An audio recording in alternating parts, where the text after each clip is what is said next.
Hey everybody out there, hope everyone's having a good Wednesday evening. We made it to another week and we're starting a new project, which is very exciting. Let me just start this chat window so we could see each other. It's Inktober, day 10. So I've been trying to do as many ink paintings as possible with Inktober, so that's pretty cool. So let's see. So I'm going to show you the picture real quick of what we're working on. It's going to be pretty exciting. So let's very quickly. So I hope everyone is having a good week. Even though it's October here in New Jersey, it's still like almost 80 degrees and I have the air conditioner on back there. So it's really pretty crazy. But we got to continue working and doing our best, and we're going to go right into the next project, which I'm very excited for. Let me very quickly see if I could add something here. Let's see. So we are going to add a file, and then I am going to go and pull this up. Now you guys are going to like this. This is really very nice. So let's see if I could find it. Where would it be?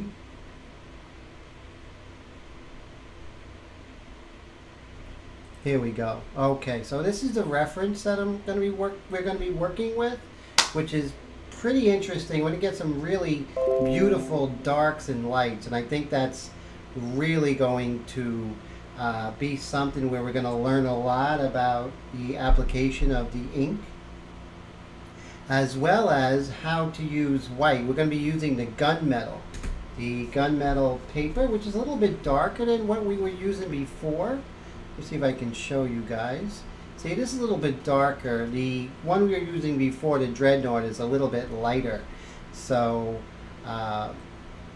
okay. So I don't see anyone just yet on chat, which is cool. No problem. So I'll just get down to it.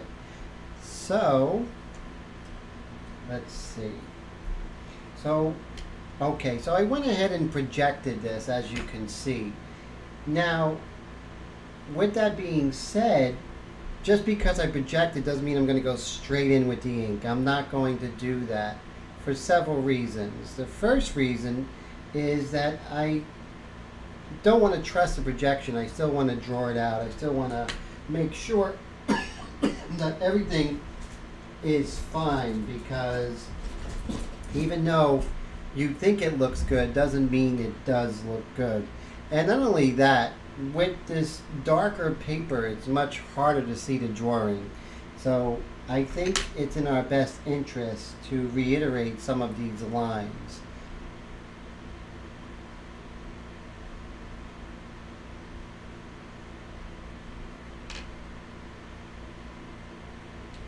So, very interesting. Usually I am flooded with people by now. Let me just, as I'm working here, I'm just going to very quickly go to, okay, I'm just going to very quickly go to Facebook here on my phone and see if we are in fact live. You never know with these live streams, right? That's for sure. So I'm just going to go here and my channel, and I should be live. Let's see. Looks like I'm live. Let's take a look. Yes, we are live, so that is cool. Everything is working. But great. Okay. All right, that makes me feel good. So at least everything technically is okay. And let's go ahead and continue with this.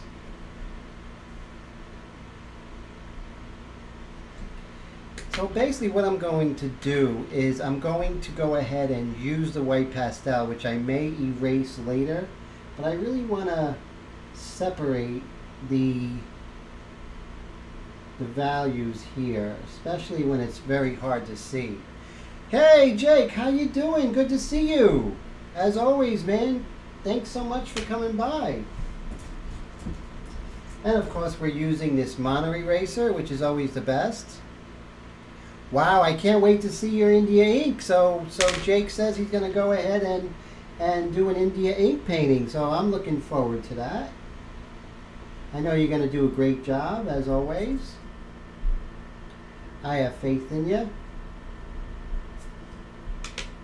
So right now we're just going ahead and we're just mapping out some of the lights here, so at least we don't get lost.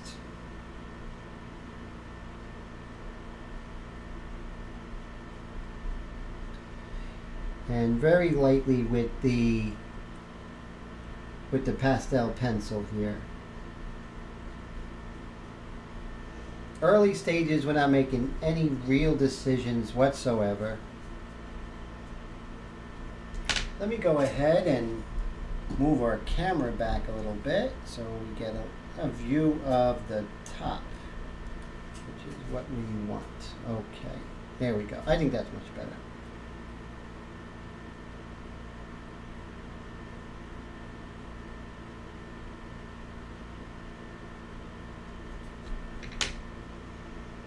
And I do see that there's a good sized distance between the iris and the lower lid of the eye. So you definitely want to make sure that those little things are on the money. And regardless of what your projection is, go with your eye.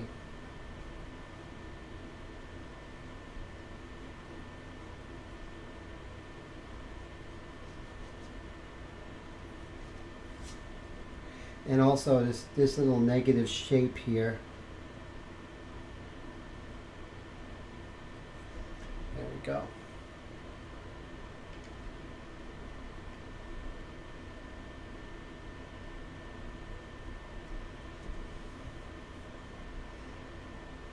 And then the same thing, I'm just going to go for certain little areas, you know, that will really help me down the line as far as where I'm going to land the ink. So right now we're just really doing some very quick mapping out. So right now I'm just going to calm down that pastel. Just like that.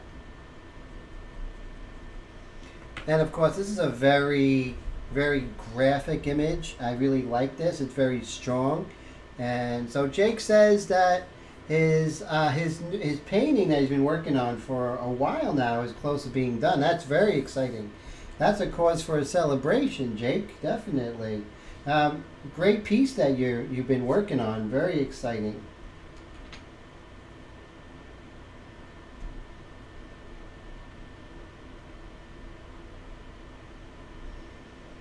And so if I was just going to go straight in with the ink, I think that's a disservice, not only to myself and my art, but also to you. If I was to go ahead and, let's say, work on the drawing for hours and then say, okay, you're going to go straight in, I'm not really imparting how important the drawing is, that it's exactly the way you want. The more time you spend on your drawing, the better your painting is going to be, always, without exception.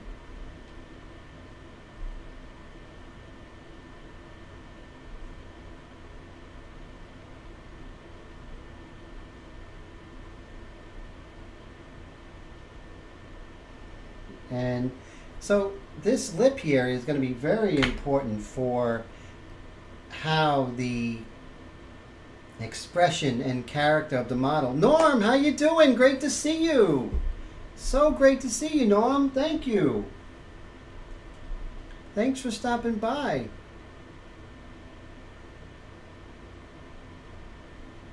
Yes, so Jake says drawing and mapping out is the most critical part of the whole thing.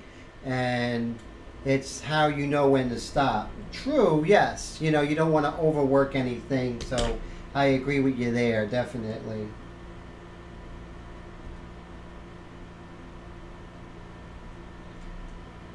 And then as we are, you know, slowly doing this, there is no rush. I'm not in a hurry to go in with the airbrush. That's going to happen when it's going to happen. You know, you have plenty of time to work on the airbrush, but once you start airbrushing, You know, those decisions you made with the drawing, if you're not 100%, you have to live with them. And that's really not good. You don't want to live with something you're not 100% sure of.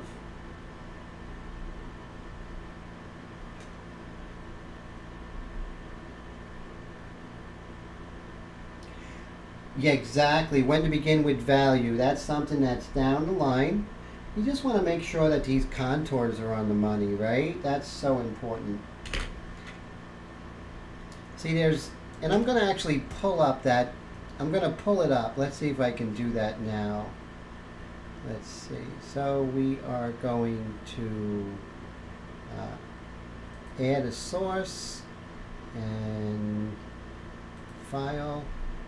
And I'm going to show you exactly what I mean, because if you don't see the reference, you're really not going to really get 100% sense of what I'm doing. So that's important to me. So here it is. This is what I'm working on. So you can see, you know, we want to make sure that all these little areas are perfect. And oh, so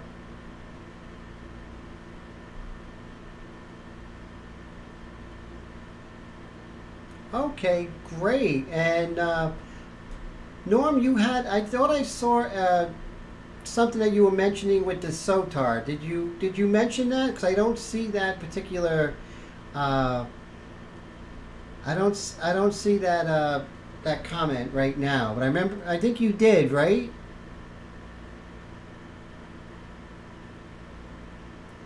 So let's see. Oh, you did! Great! You're gonna love it. It's you're really gonna enjoy it. So I'm really glad you went with that. You're not gonna be sorry. Actually, I took the whole thing apart last night, Norm, and actually adjusted, you know, the spring, and just beautiful. Even by, you know, working on it some more, you know, you're breaking it in. It really is beautiful.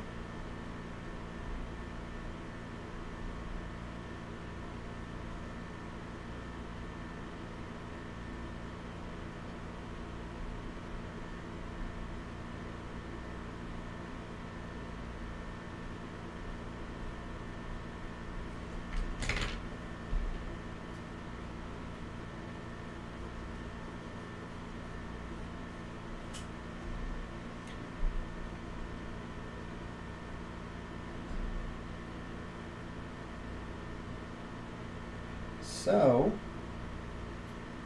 as you can see, we are just mapping out some of these shapes and making sure they're correct.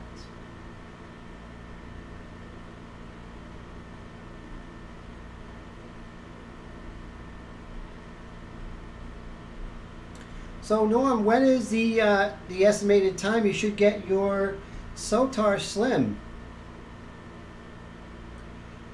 Hey Colin, how you doing? Good to see you.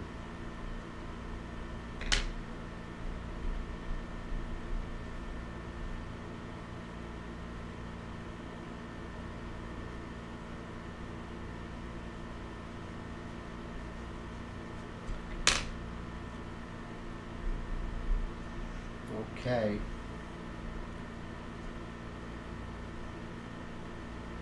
So I always love that one quote, which is by my favorite artist, John Augusta Dominique Ingres.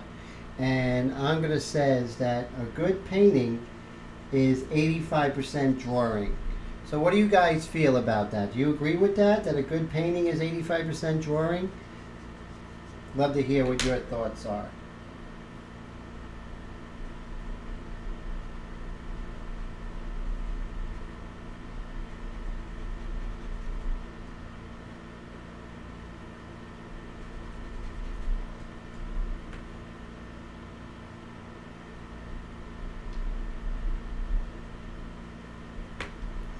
You want to make sure, we also want to make sure we're not touching the paper with our hands, because we do have oil on our hands. And with this particular paper, you really have an issue with that.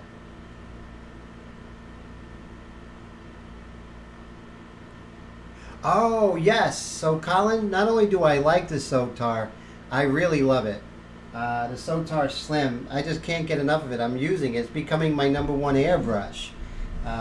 You'll see it on a lot of my YouTube channels where I've been doing some of the speed paintings, and you're seeing I'm using that along with, you know, of course, you know, my CM-SB. How could you not use that as well?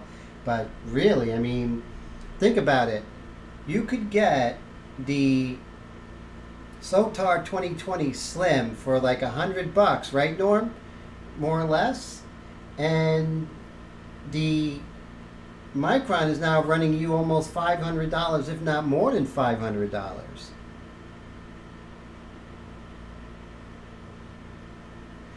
Exactly. Well, the thing is, you have to realize that drawing is everything. It has the line, it has the value. Color is just one element. At the most, it's only 33% of a good painting, right?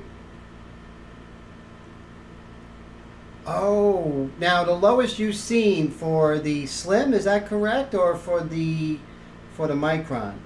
Now the Micron I've seen, I got a CM-C Plus years ago at Cheap Joe's with a couple of coupons. I lucked out and got that for around $350.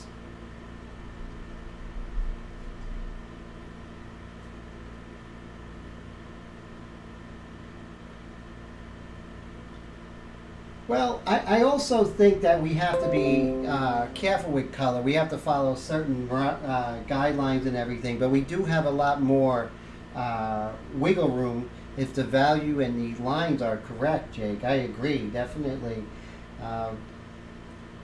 One of the things Ankita also said is to find out, you know, how to use color, consult flowers.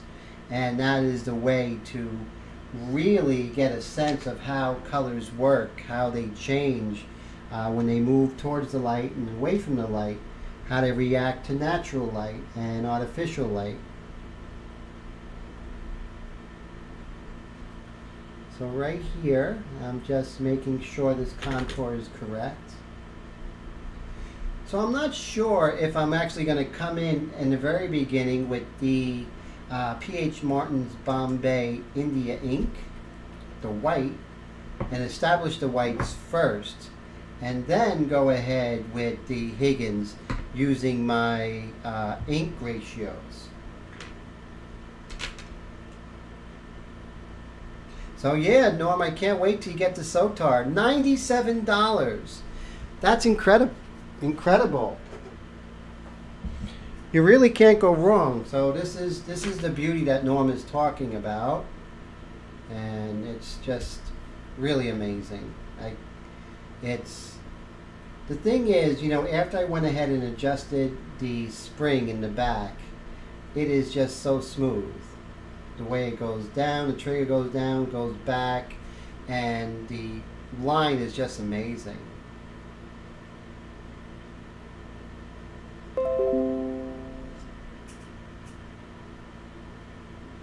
This is a new model, yes. This is a new model. I actually got a hold of one before they actually came out, so I was very lucky, and I was able to try it out, and just really very happy with it. Very, very happy with it.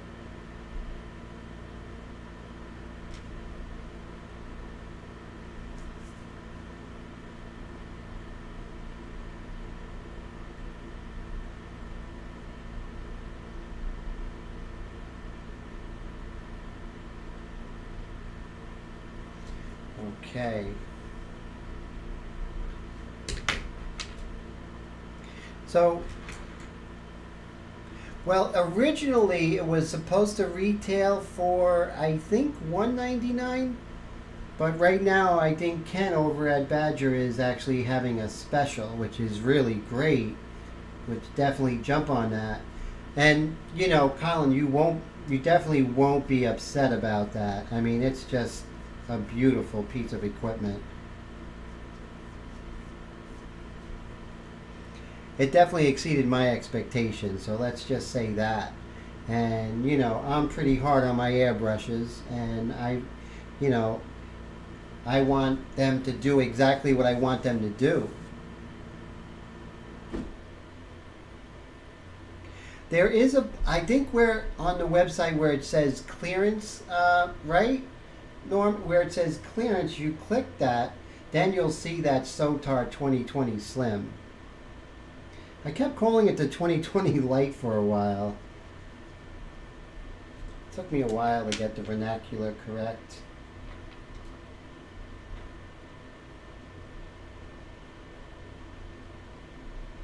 So this girl is a boxer, apparently. And these are her boxing gloves. Let's put her over here. Actually, there we go. We can have her right there. That's good. Same thing over here.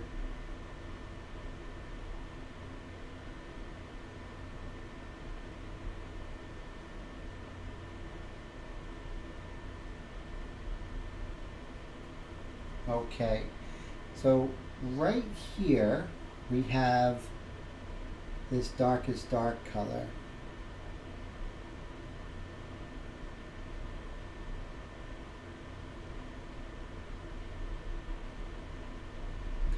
So what I want to do is definitely delineate from the darkest dark and then this mid-tone here. That's very important. Not only for the realism, but for the likeness and her expression, all of those things.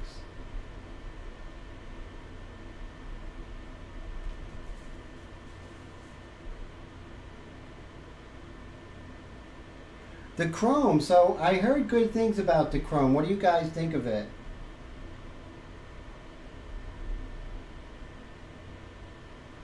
Now, I've seen the Renegade. I haven't had the pleasure of using the Renegade. Has any of you guys used the Renegade yet?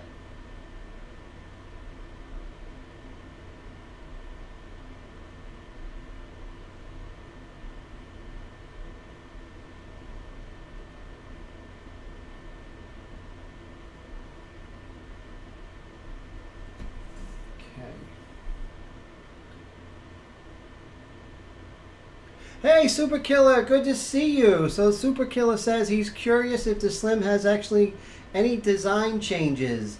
Yes, it does. One of the design changes were the internals. So if you go on the website, you actually will find, Ken actually talks about that. It's definitely much smoother trigger, and as far as what I also heard is that the needle packing is much tighter. But I would definitely contact Badger, they'll tell you exactly. But they said there was some major upgrades with it. And it's a 0.20. I don't know if the Chrome is 0.20 as well.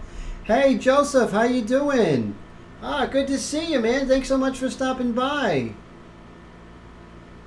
Oh man, so cool. And thank you, Joseph, and I definitely will keep you posted.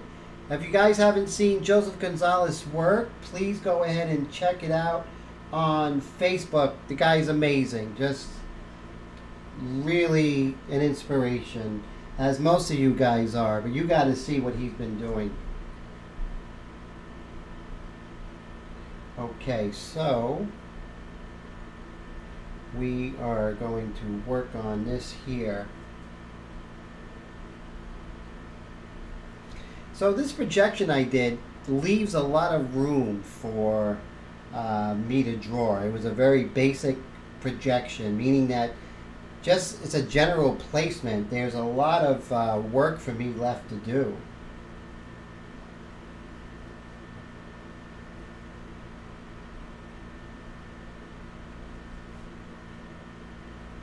So we have a little bit of her chin here.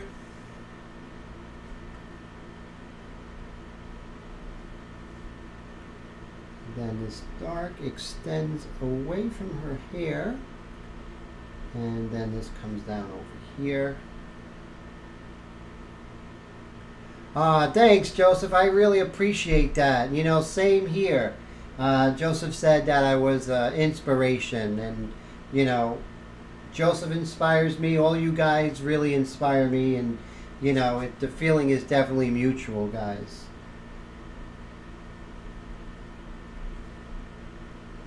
It's funny, you know, like these live streams, how I have to like run around like crazy to actually get prepared. You know, they're not easy. There's a lot of technical stuff that goes on with it. Sound, lighting, cameras, you know, all these different cameras. It is very difficult. But it seems like I'm getting better. I'm getting better at it. I would like to upgrade a little bit, but that's going to happen when it happens.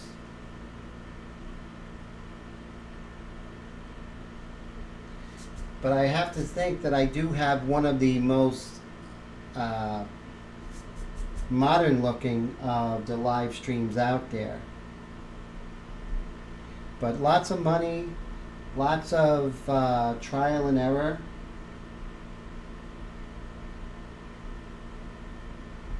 There we go.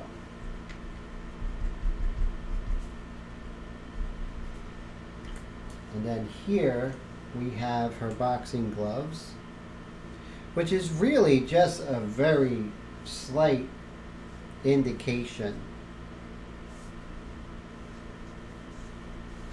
Really not seeing much. Wow, thank you so much. I appreciate that, Super Killer. I appreciate you coming by and always being so supportive, and that's what keeps me excited about it, right? And hopefully when some more funds become available, maybe I'll get a fifth camera or maybe another DSLR. I think that is something that is not being utilized like it should, right? The whole idea of the live stream is just really progressive in the way that we could share our work and our technique.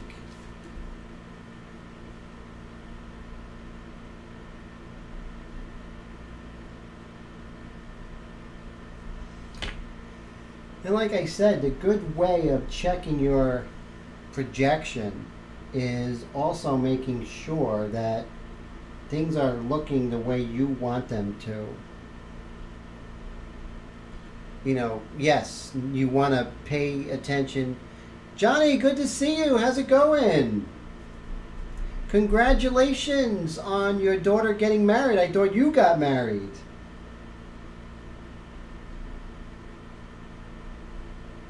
That must have been a very, very busy weekend for you, right? And a proud moment. So I wish your daughter all the happiness in the world.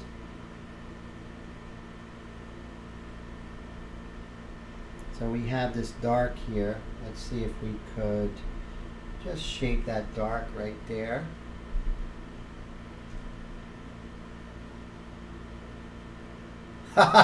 Yes, Jake. That's funny. Yes, Mr. Gonzalez calls me that, and I'm honored.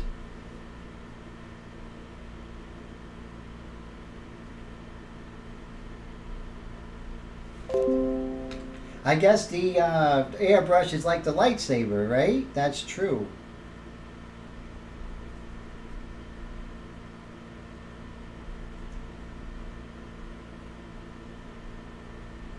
And we're just going to work on her eye here. So pretty soon I'm going to be pretty happy and wanting to go forward. But I just really, really, really want to make sure that things are looking the way I want them to look before I go forward. I'm so glad. So Johnny, his daughter just got married this weekend and she's very happy.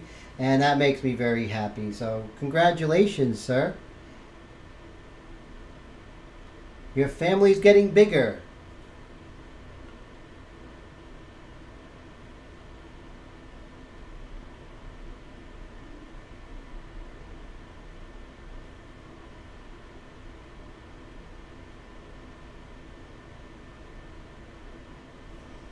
Okay.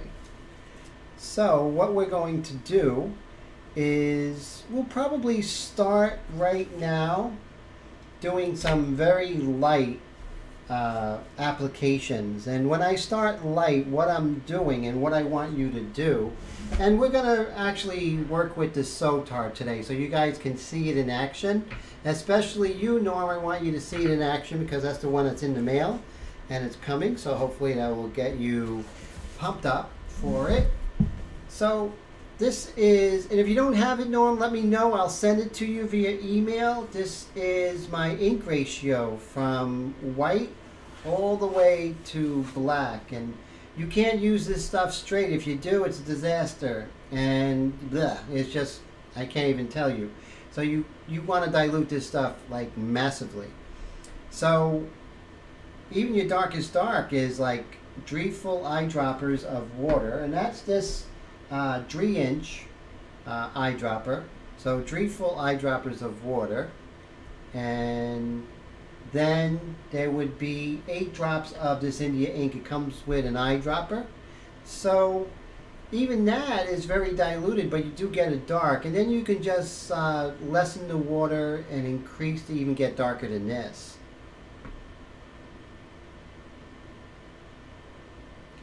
Actually, Norm asked a very good question. So Norm says, did I go directly into India ink or did I try acrylic? You know, being classically trained, I tried every single you know, medium in the world. What is interesting is that I used, when I got into airbrush, I was a pastel painter. Being a pastel painter, I was looking for something where I could do an underpainting and have it be nice and clean. I used to use the India ink with a brush, and it was good, but it was very messy. The blends weren't smooth, that sort of thing. Then I had seen a video by Mr. Powers, and I was looking at what he was doing with black and white, and I was like, I can do this. So I started with acrylic, and that was fine. Then I was saying to myself, well, why can't I shoot India ink through it? And I started doing that and fell in love. And for a year or so, that's all I did was the India ink and then pastel over it. However, over time, I started doing more and more airbrushing, and I moved away from the India ink, and then I went in with golden fluid acrylics. I tried Createx, hated Createx, still hate Createx. And so I went with golden because they're more archival, they have different mediums, you could use the thick paint with it, but that's, I digress. So with that, I'm still doing color, so I still like working with acrylic, but I started working with paper because I was doing these drawings, this Train Girl series, and then, believe it or not, I was saying to myself, what if I just worked on paper with India ink and does it erase? And that's when I discovered this technique.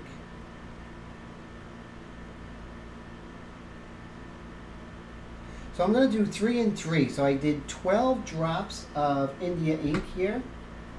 Now I'm just going to go ahead and do, let's see if I can get a little more interesting angle for you. Okay, so now I'm going to do 12 full eyedroppers here.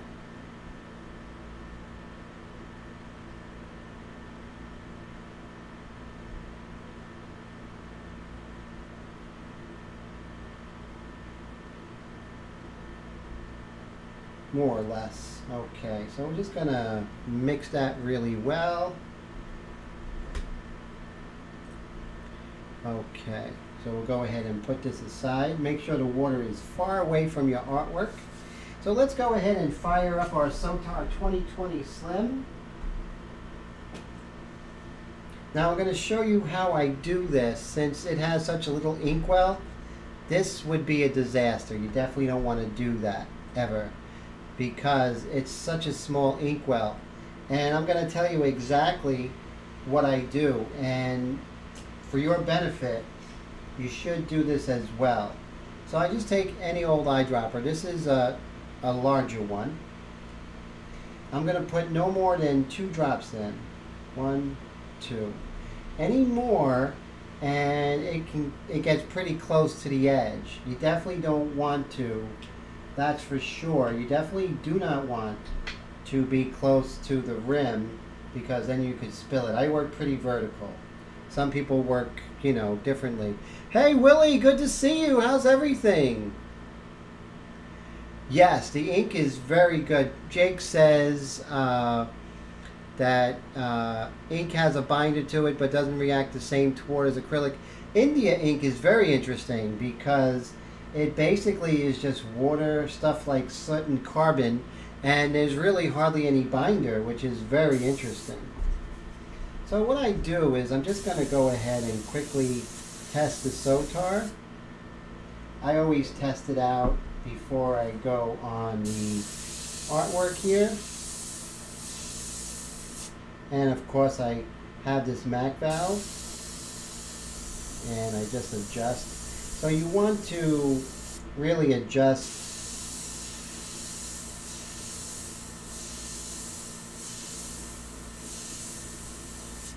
so you can see you can get some really beautiful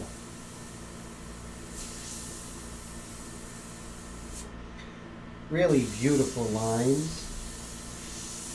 And you can see with the 2 drops in there, I can go pretty vertical and not have it spill. Because it has a little rim. So that's good. And so really, I don't think there's much of a binder in the India ink, and that's what makes it erasable, Colin, which is good. Super killer.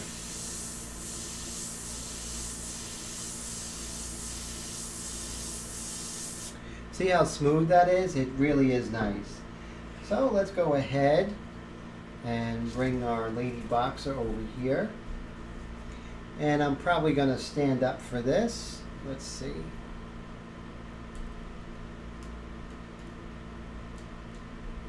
There we go. All right, so I think what we can work on first would be her eye.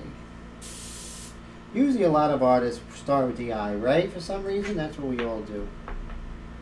Focal point, no pun intended.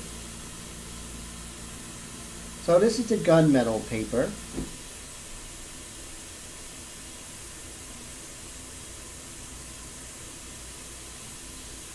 And this is a very light mixture, very diluted.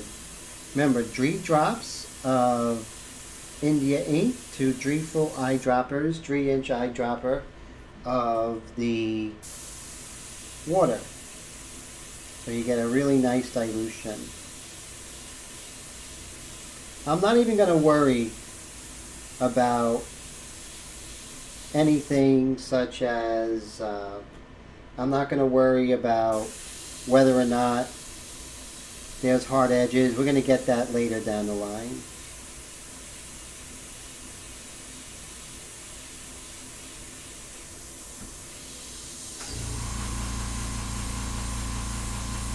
So right here you're going to see the beautiful control I can get with this brush.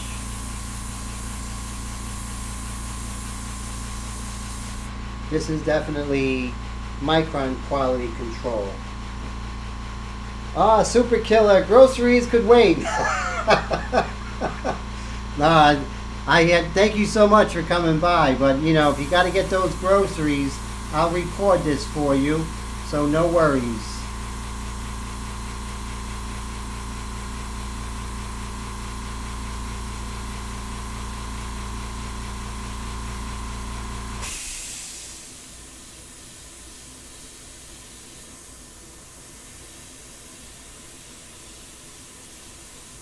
And let's see if we can go on to the next eye. So this way we pretty much keep them even, you know what I mean? So that would be good.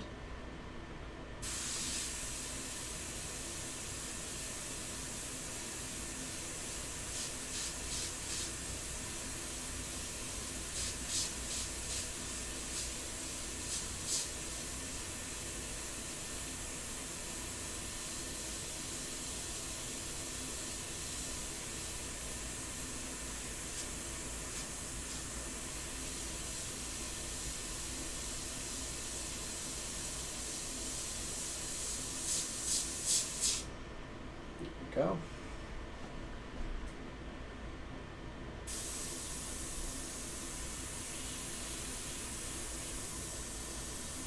What I'm going to do is I'm going to start working on some of the big shapes as well. I got the eyes established.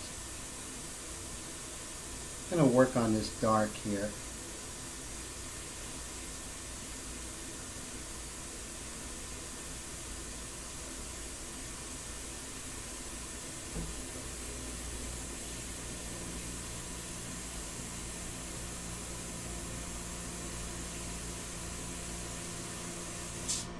And we can always adjust this. So with the India ink and the gunmetal paper, it is very, very erasable, which is nice.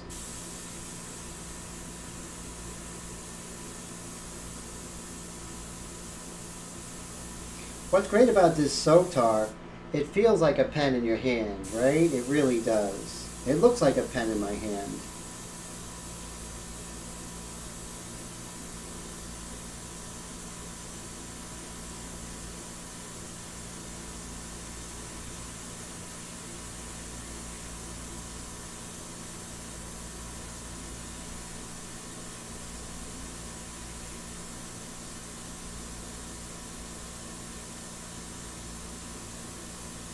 And as you can see, you can just sketch, which is great.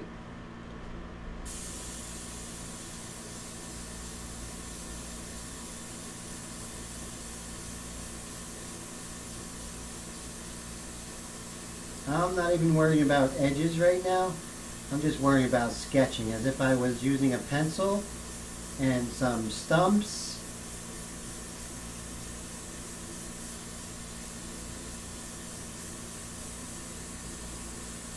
I'm just worrying about this darkest dark.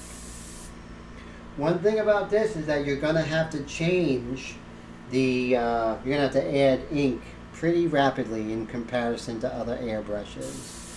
But there's a give and take, there's a price for everything, right? So we are out.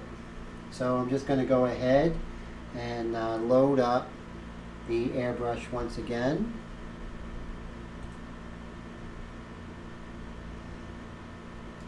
Remember, just 2. 1, 2. Anything more, and I think you know, for me, I don't want to do any more than 2 drops. So 2 drops actually lasts a long time. Always test the first couple of sprays, not on the artwork. So we'll go back. Okay.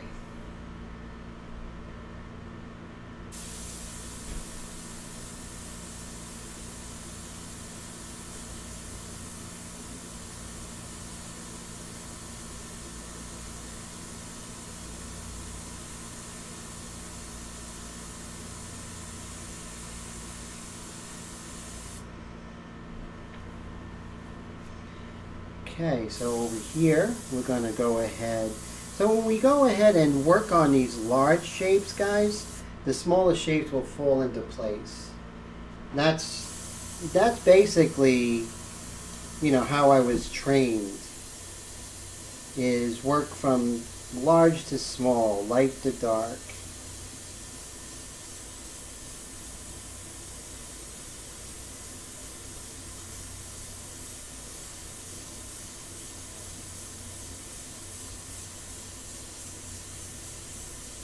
Everything is a dagger stroke. Even as you see me going and doing this, these are really just dagger strokes happening here.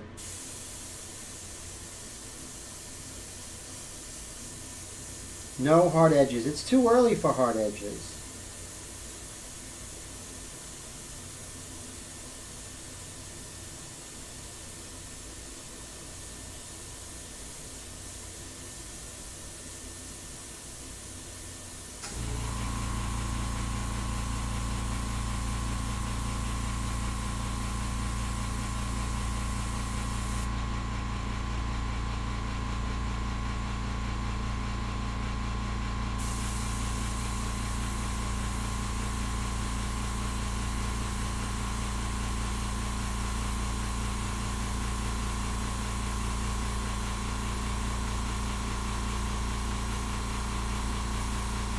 Now, there are times when you might feel like there's an edge, right? You feel like, okay, this lip here, you know, right here you get the separation of the lower and upper lip.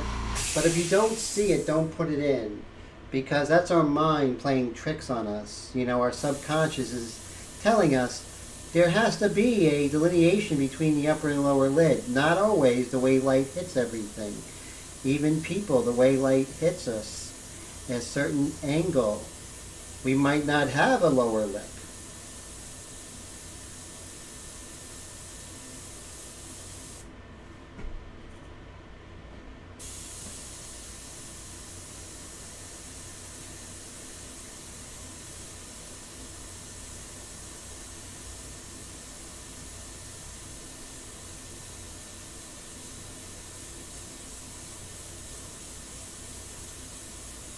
So look at this Sotar, guys. You know, just how it's just a great, to me, it's a great airbrush to start with as far as begin your painting with.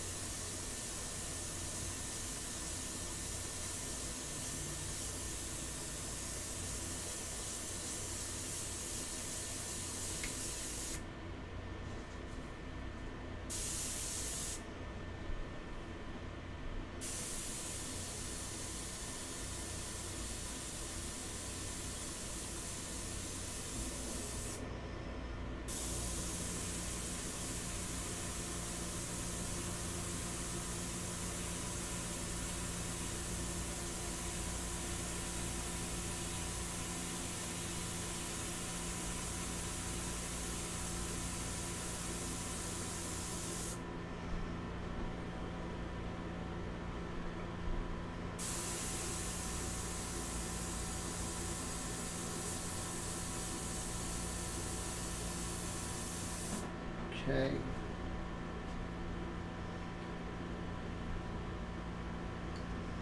And put 2 more drops in the Sotar.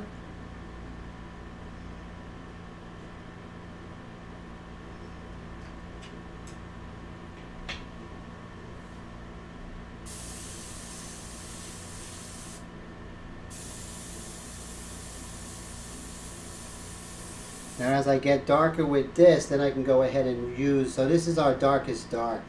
And then we can go over here and come a little bit with our transition tone and then so on.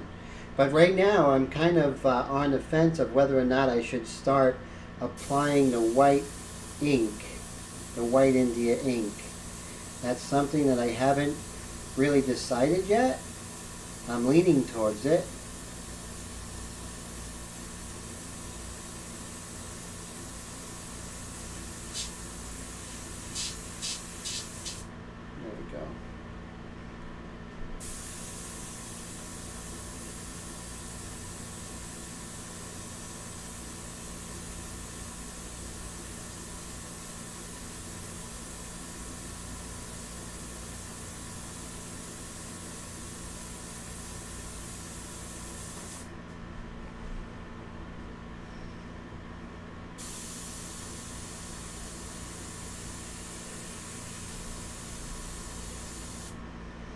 So I have a pencil line here. Let me just dry that out.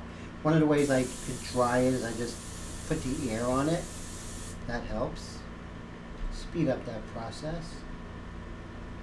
Let's just erase that pencil line.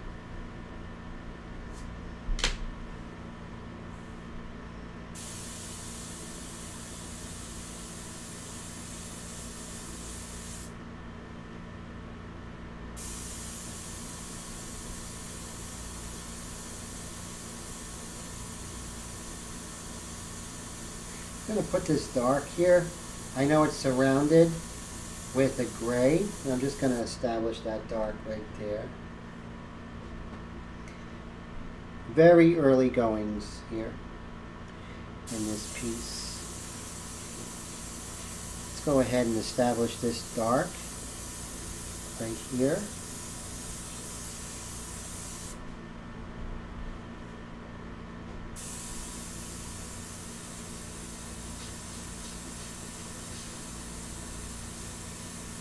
Now I'm going to come in with some sharp edges later, but right now I'm just sketching this out.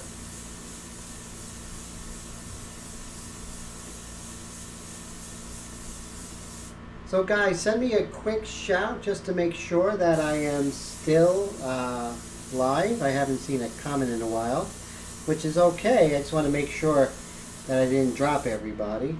That would be a bummer.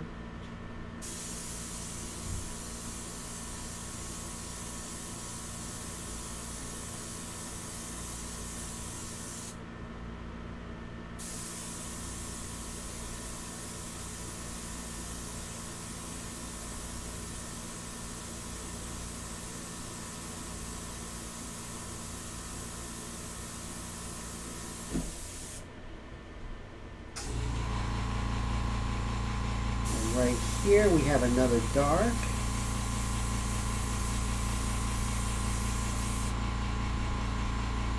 just going to establish everything.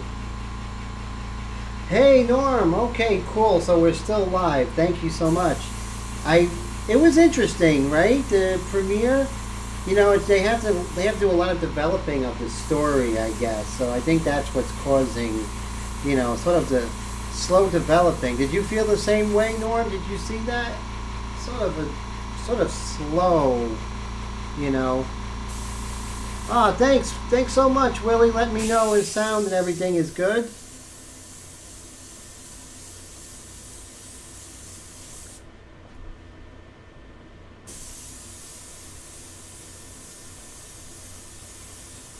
It's interesting to see the real baby stages of a airbrush portrait because it looks not much of anything, right? At this stage of the game.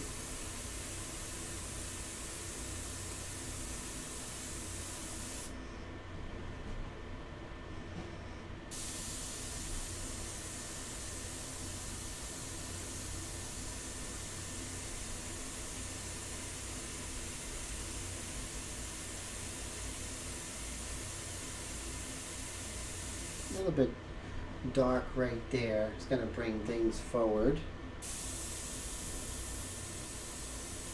So this is what I'm thinking, guys. I am thinking that we need to, let's see, so we have this here. I'm going to come in with the white ink. We're going to be a little progressive here and definitely you know, push the envelope, so to speak. That's what we always have to do. No, the great thing about this, which is wonderful, Norm asked if the pencil lines will show up. I'm actually able to erase as I'm going. Since there's hardly any binder with the India ink, it's soot and carbon and stuff like that, and water, it's pretty much, it really never really adheres like, let's say, acrylic ink would. So, yeah, you'd be surprised how easily this erases. So, right here, I see that the glove actually comes all the way out to right about here. Right? So, right about here. So, I'm going to extend this.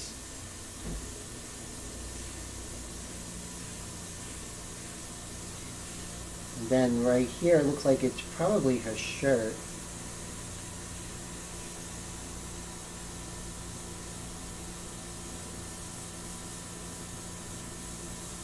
This could be adjusted if any kind of let's say my, how do you say, my calculations or my measurements are off. I can actually adjust it and erase it very easily, Norm.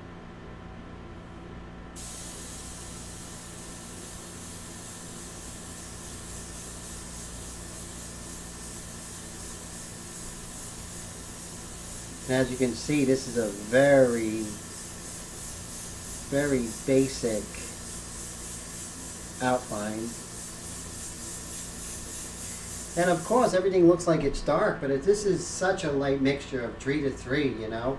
Three drops of India ink and 3-inch eyedroppers of water. And like I said, you know, you have to be careful, so that's why, you know, this does run out. So I'm going to put 2 more drops of the India ink in the Sotar.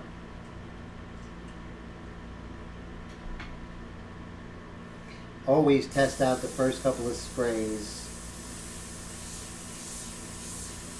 on the test paper, never on the actual artwork.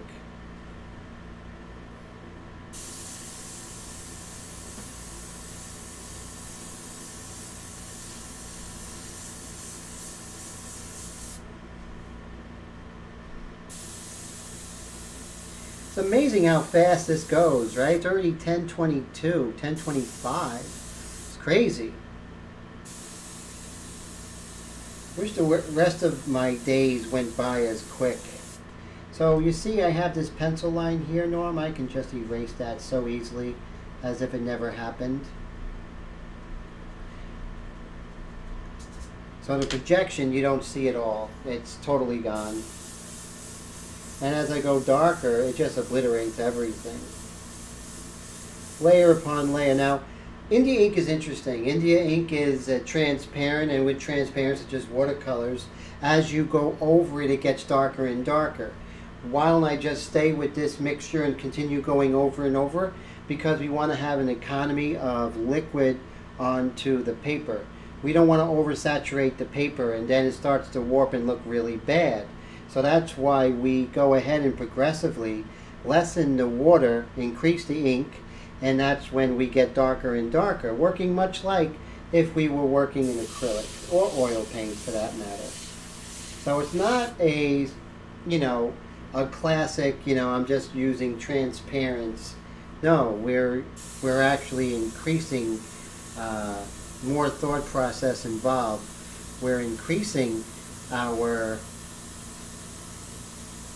ink to water ratio, and that's how we're getting darker and darker, but not saturating the surface all that much. So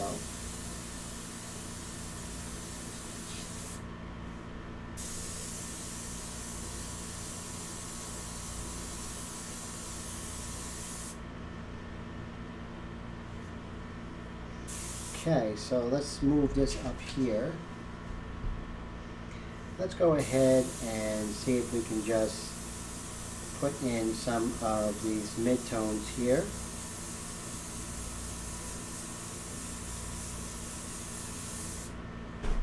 Right up there. See. Okay, so you can see that I'm putting in some of those midtones.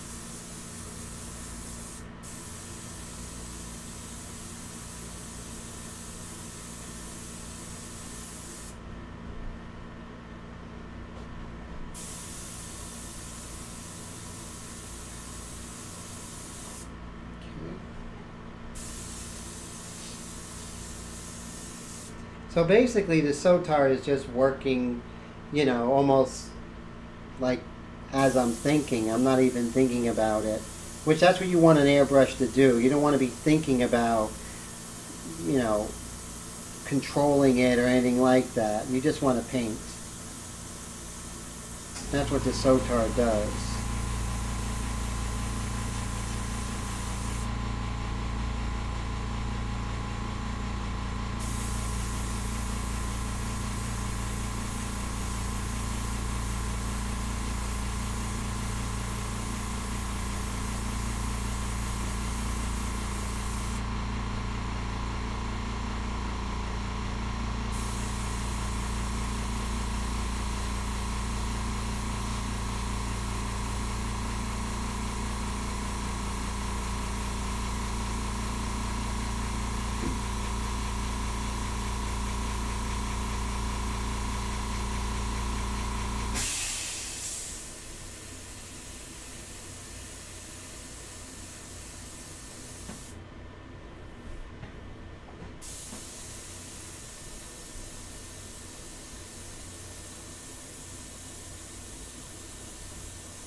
So what I'm going to do is I'm actually going to decide that I'm going to go ahead and incorporate some of those lights. So I'll have a point of departure, and it's really going to work out. So let's go ahead and do that. Now I'm not going to incorporate the Sotar for that because it has a .20 needle, and with the white anything, even white India ink, you don't want to use white with it. It's not the best. So let's park her for a while. I'm going to take out an airbrush.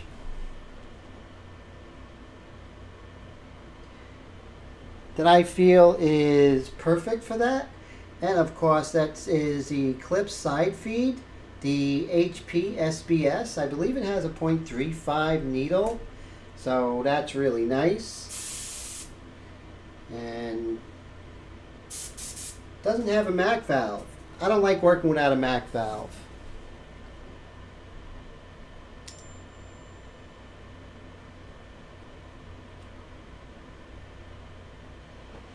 How about you guys? Are you guys big on MAC valves, or do you like working without them?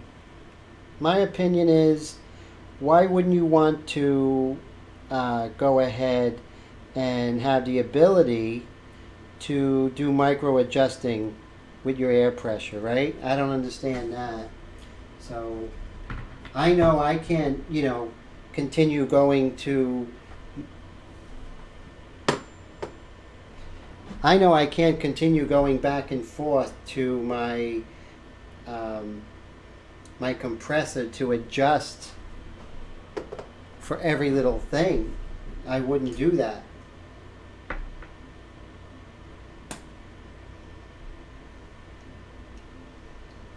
Let me go ahead and adjust this here. Just put that there.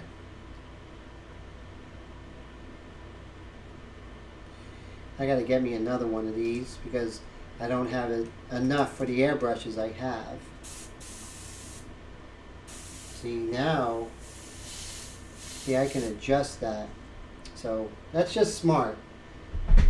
So let's go ahead and I'll show you how I mix my white. Yes, it's a lot faster, Willie, and just so much more efficient, right? So this is the ink to get. Is the Bombay White India ink, because I find it erases better than the other inks, and it just thins out really nicely and less clogging than other whites. So we're going to move our girl over here, and let's see here. I'm going to put like 1, 2, 3, 4, 5. We'll put like 5, okay? 5 drops.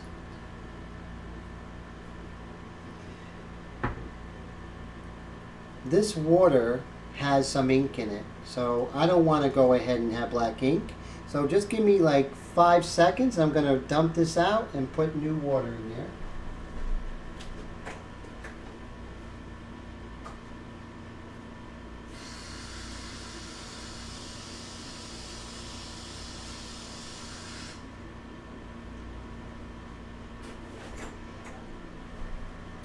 Okay, so we have fresh water, and I'm gonna pretty much just play this one by ear.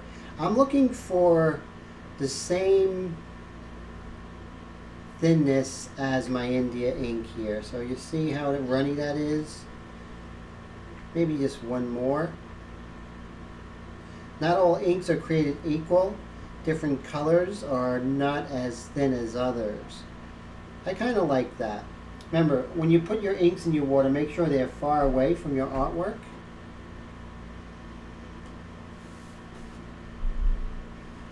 So I'm going to go ahead and load this white into my HP-SBS Eclipse.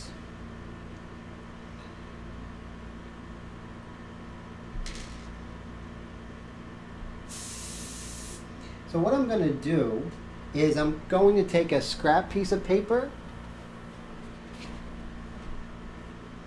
and what I'm going to do is I'm going to test out this white here. It's the lighter as the Dreadnought. It's a lighter color.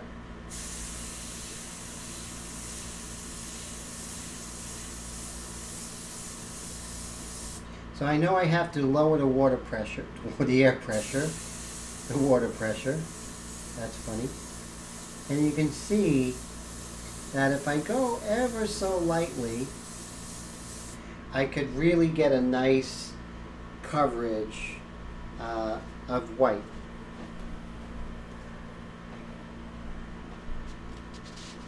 So let's make this happen, guys.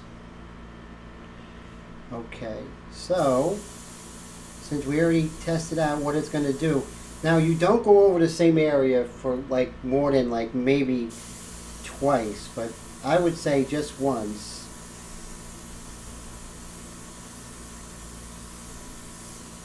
Let the white catch up with the surface. You're still putting wet on the surface, so it's going to look darker when it dries. Oh yes, Norm, definitely.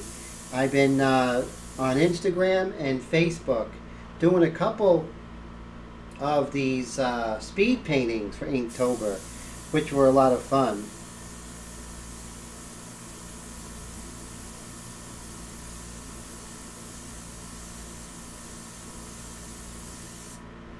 See, we're going to let, there's white in here, but it's not showing up because it's initially dark, so we're going to let that catch up. See, it originally shows up dark because it's wet.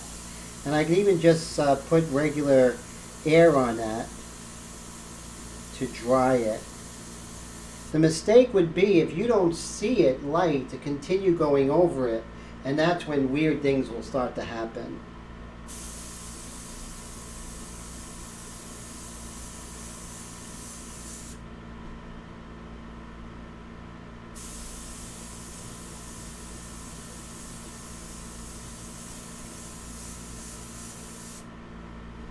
You see that? I'm already getting what I want.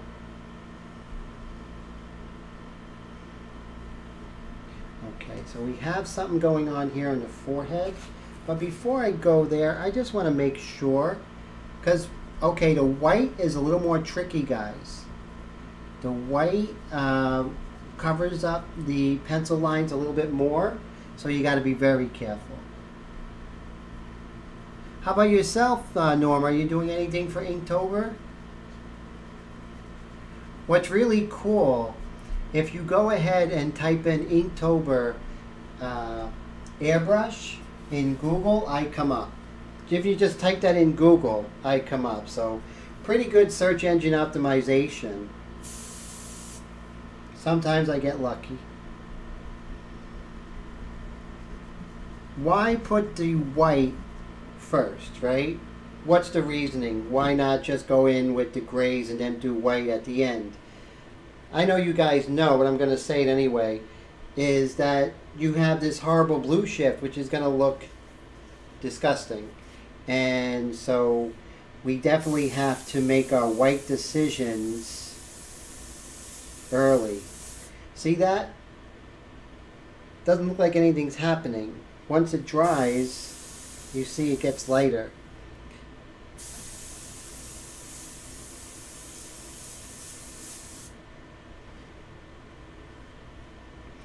Why India ink?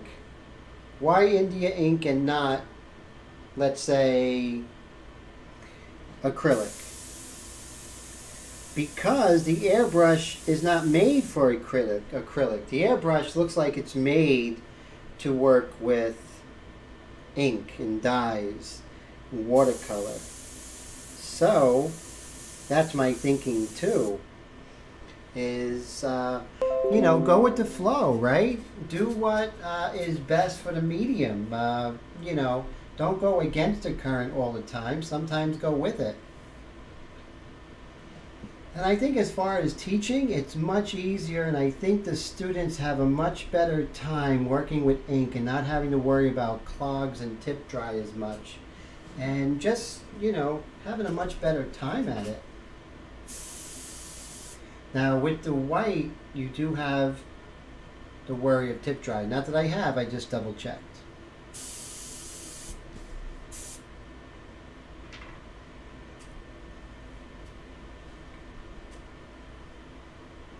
Actually, this is the first year, Norm. I did not know about it. I think, who told me about that? Jacob did. Jake did. And so that was pretty cool.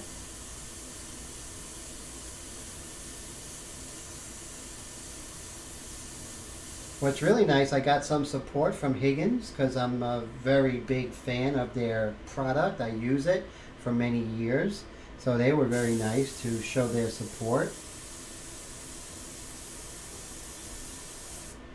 it's interesting. It doesn't show up as registering, but it is, and when it dries. So remember in the early going, I went ahead and put in the pastel. That was just to show me, you know, where it was. So what I'm going to do is I'm going to erase that pastel. It erases so well.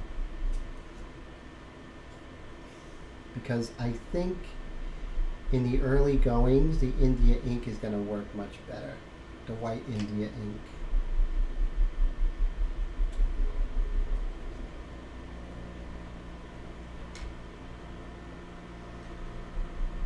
And guys, when you're working, and girls, when you're working early like this, you never want to be like, it's not looking good or anything like that, right? You definitely want to just let it cook. The other day I made some really good pumpkin bread, and you know, if I don't let it cook, it's going to taste like garbage. But if I'm patient and just let things happen, go with the recipe, it's going to turn out, and I have to have patience and faith in the process. Okay, so you see I'm erasing the pastel lines. Now I can go in with the white pastel, and you see it's starting to look better. It's starting to actually carry better. That was just, that white pastel was just something to give me an indication of where things were. So Norm says that he's amazed that you can erase the ink from the paper. It means that it stays on exactly the ink, and that's why I use India ink, Norm, when I was using it as an underpainting, because I would do a detailed pencil drawing, then I would do the India ink, and I was able to, after the India ink was on there, I was able to erase the pencil lines, and even the India ink would stay there, like the pencil would come forward, which is really interesting. It seems like the pencil, only with Higgins, the pencil line comes on top of the ink. I would love to do something like scientifically to see what would cause that, right? Is carbon heavier or lighter than the ink, or what's happening? Is the graphite floating on top, right?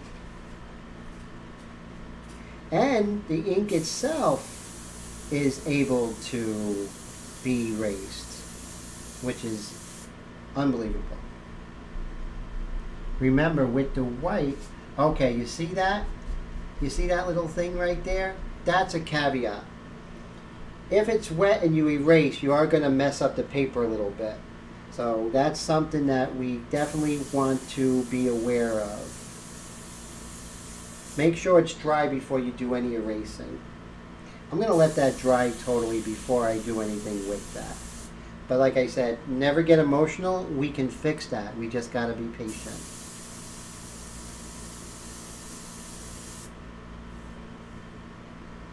Maybe we can put a hair there, increase this hair over here, and maybe bring it up higher. But definitely, there's no problem. As long as we don't keep at it and, you know, get emotional. So let's go ahead and work on the white of her eye. Like I said, you want to let the white catch up with the paper.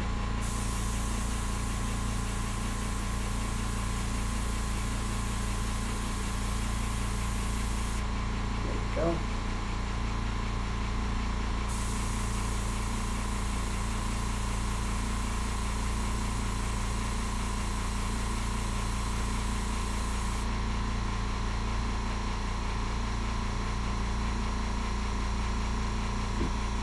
You know, I've been using Higgins probably since high school, and now there's a lot of different Higgins ink, so you want to make sure you get, I'm going to show you the box. And there's a link in the description on Amazon if you want to get it that way, Willie, that's cool too. Right here, it says, where is it?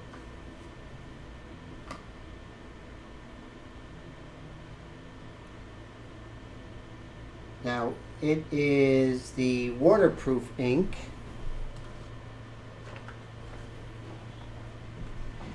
Here it is. It's funny, it doesn't even say it, but it's Black India ink, but it definitely has to be waterproof. And that is crucial. If it's not waterproof, you're going to have some problems. But the link is definitely in the description of the exact product you need, Willie.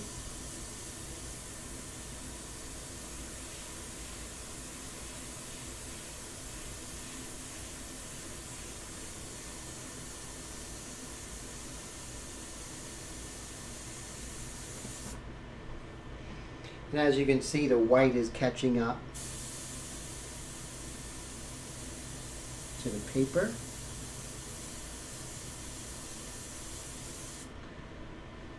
And you can see I'm never going into where the ink is. That would be a problem. Let's see what's going on with that white here, that little spot there. Okay, I think that's going to be able to be worked over. Let's try it again. If not, we'll just go with plan B.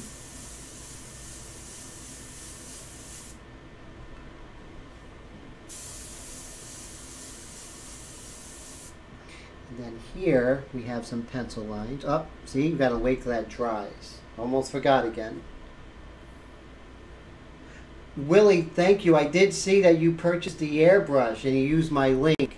So I really appreciate that. And that helps out a lot, helps the channel out. So thank you so much, Willie. That means a lot.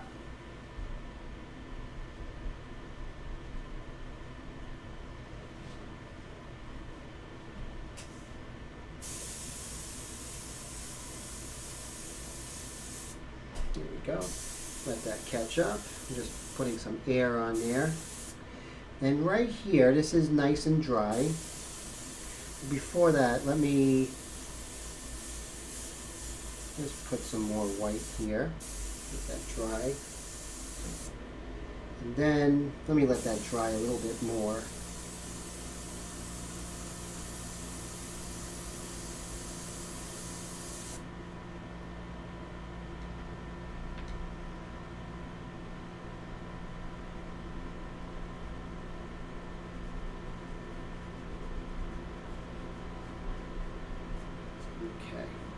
See, now we have a kind of nice progression. It's not exactly what we're looking for as far as the exact borders between this mid-tone and the white, but we don't have a harsh pencil line either.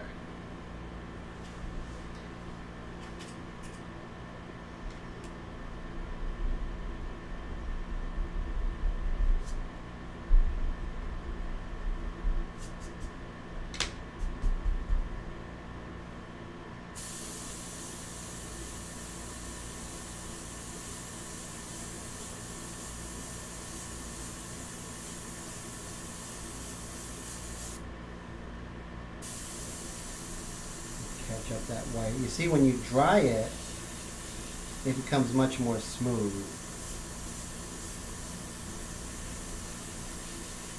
That's just dry as pure white.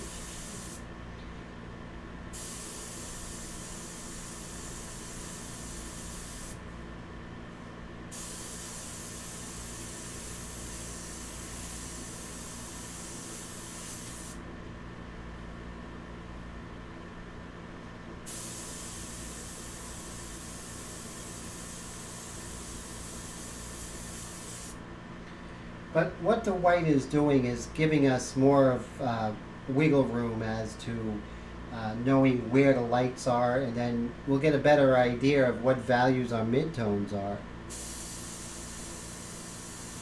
without any gray shifts, blue shifts.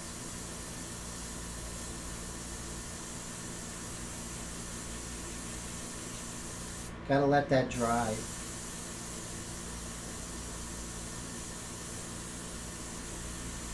And you can see that, you know, once I spray it, then I just go over it with air. And then it becomes white. Because like I said before, when it's wet, it's going to darken the paper. But even though it's white paper, it's darkening it.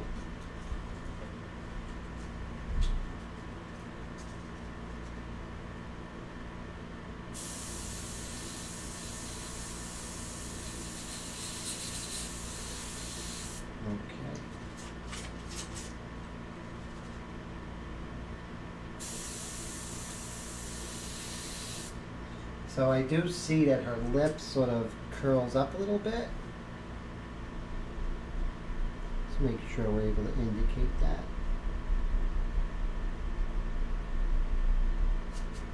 Okay. We'll do a little freehand here. Let that dry, and you can see the white just start to come up. Hey Heath, good to see ya. Hey, better late than ever, my friend. That is the cardstock paper, yes. This is Gunmetal, which is by De La Rowney, which we always use. Last week we used Dreadnought. This is the Gunmetal, a little bit darker. And this is the ratio of 3 drops of ink to 3 full eyedroppers of water. So it's a good mid-tone to start. Not too dark, not too light. Since we're already working on the number 5 value paper, it's really good to begin this way. So those are great questions, Heath. And so you see here we have this big harsh pencil line. That actually is, that's actually a hair. So we'll go ahead and not get rid of that because we're going to need that hair.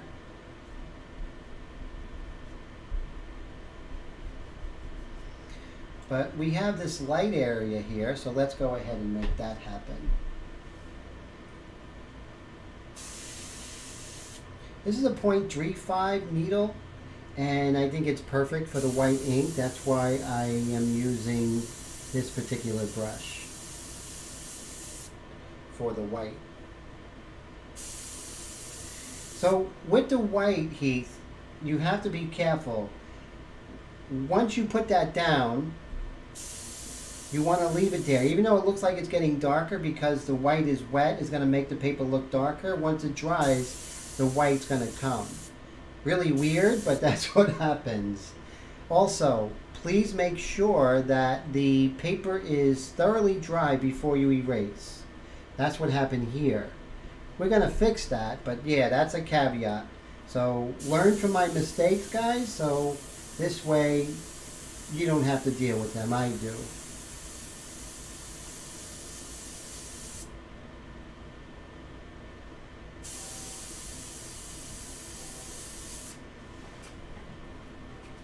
This is a very painterly approach to airbrushing.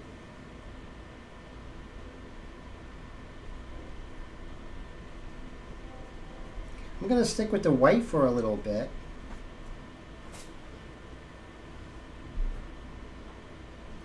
And also, this pencil line has to go. So let's go ahead and get rid of it while we can.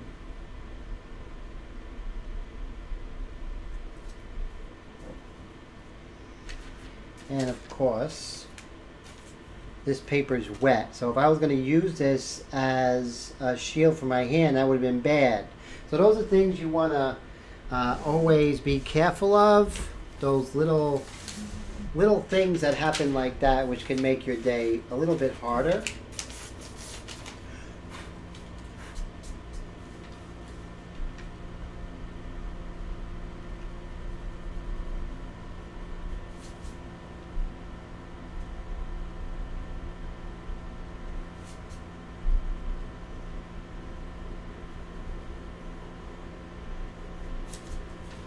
So you see there now we are just really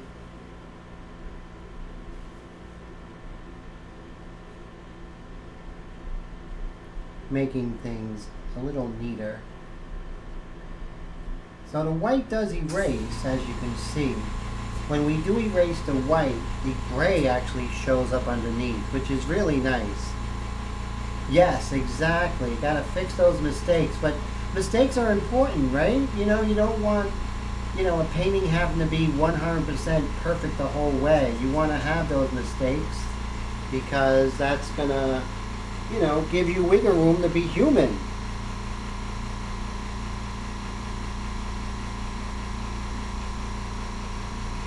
Okay, so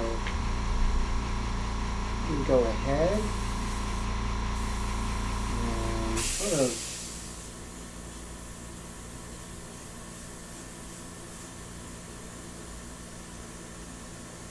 make that mid-tone there a little more irregular, that shape.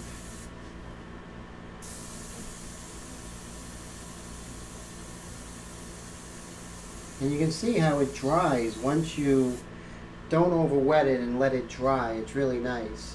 It so much is, really is. So he says it's part of the learning curve, and it's totally true. Fixing mistakes. Superkiller says, have I done any white on straight black substrate? Not really. I know it's pretty cool. I haven't really done that yet. I mean, I did that, you know, years ago in art school, but not when it came to, you know, my own stuff. How do you like it, Superkiller? You enjoy it?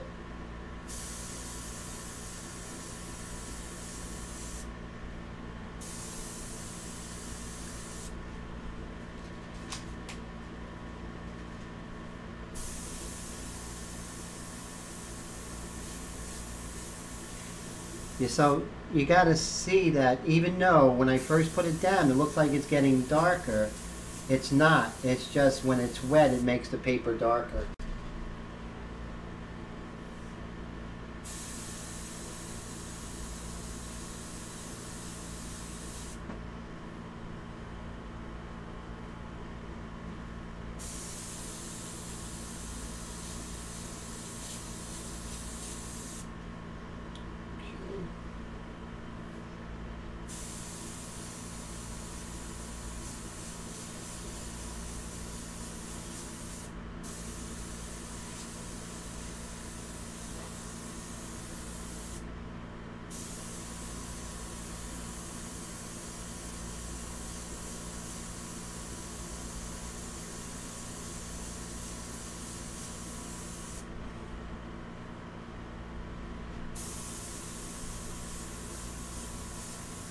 So I go ahead and I put like a coat, and then I just go ahead and dry it with the straight air. One, I don't oversaturate it.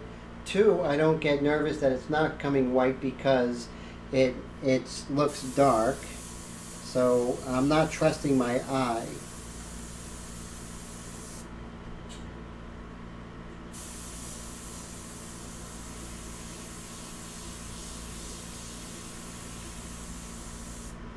Okay, so as you can see, this is really a nice process.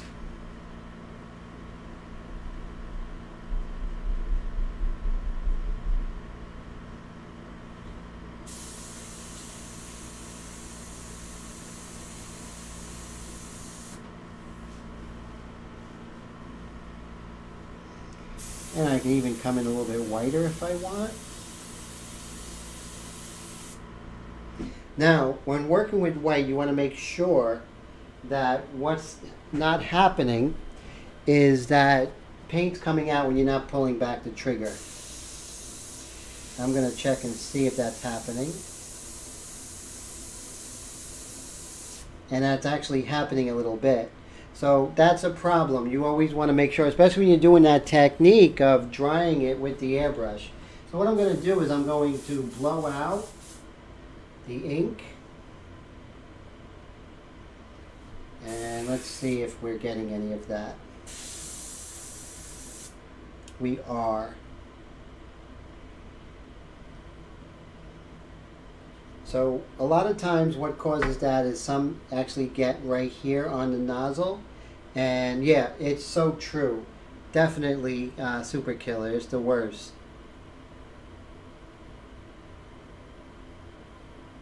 And so Norm says, do I have a link on the paper?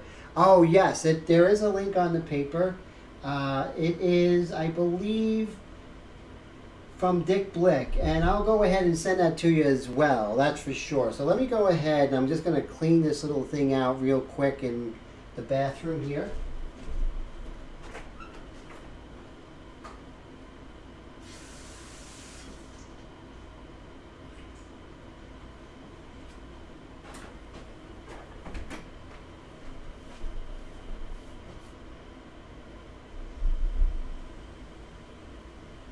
Okay, so you can see I have right here, I cleaned that out.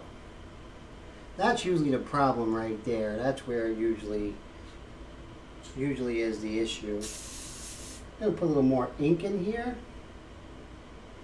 We should be okay. Should be, theoretically, right? Let's turn this over real quick. We're gonna work on the back and see if this is going to still be coming out.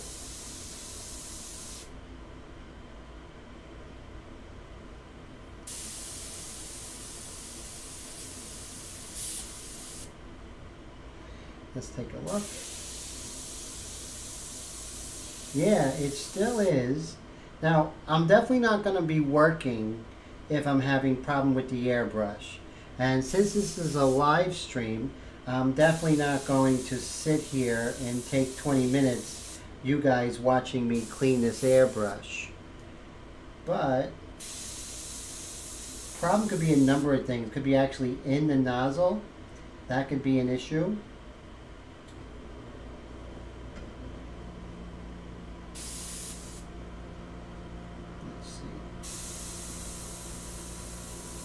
Okay, so what I'm going to do is very quickly, we're going to park that,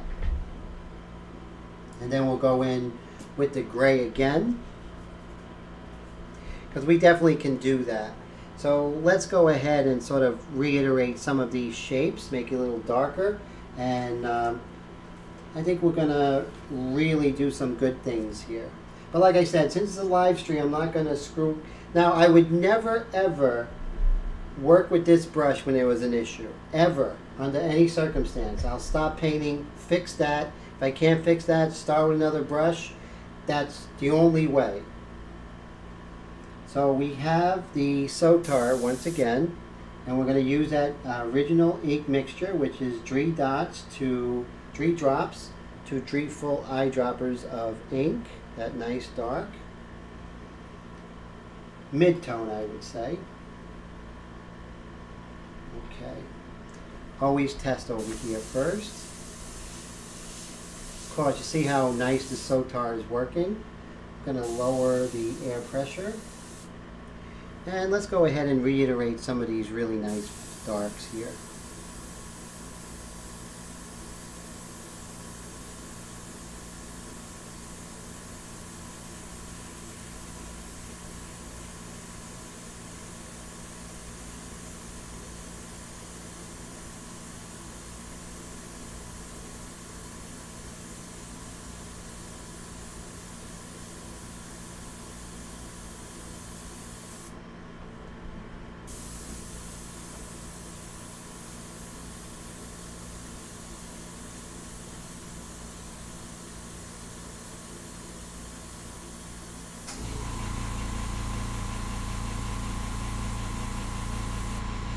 We can work on the shape here of her mouth.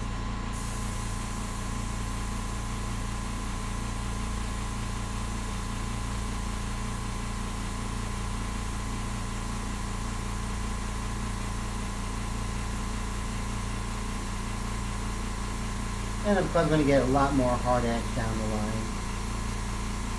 Right now, we're just sketching.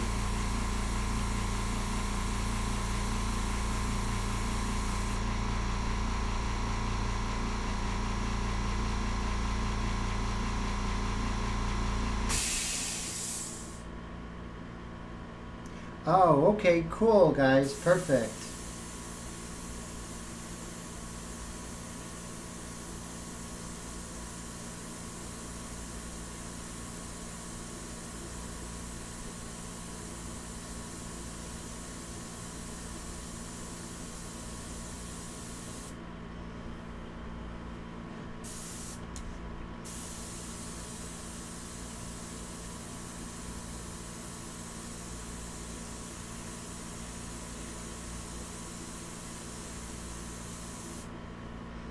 You see, I'm just drawing. That's all I'm doing. Drawing with the airbrush here. Let's go ahead. Make sure this is dry, of course. Then we're going to erase some of these pencil lines very lightly. Just so they don't... Even though we're going very dark eventually, let's just get rid of it to start with, right?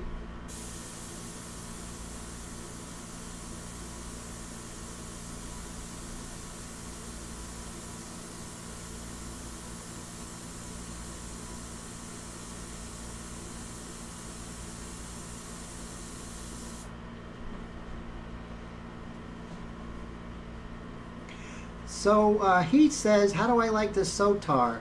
Got one a few weeks ago, but having a bit of trouble with it, working with Badger to find a fix. Well, this particular Sotar is the Sotar 2020 Lite, which is their newer model. So I'm not sure, you know, if it's, you know, if it has the same problems. But yeah, I'm so sorry you're having trouble with it. What's happening with your Sotar?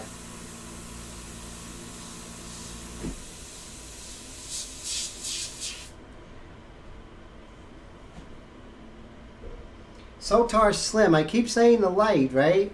I think because, you know, it's less filling but tastes great or something like that. I don't know. I'm thinking like it's, you know, I'm worried about dieting. It's getting into my art career here.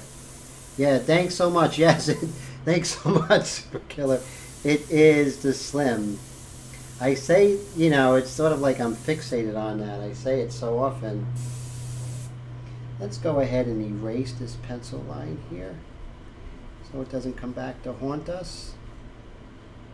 Notice I didn't get any details here. I'm not worrying about details. I'm worrying about big picture right now.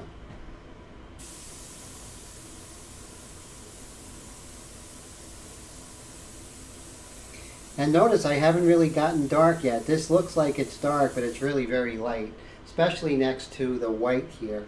But I really love the airiness that the white ink, as opposed to the pastel in the early stages.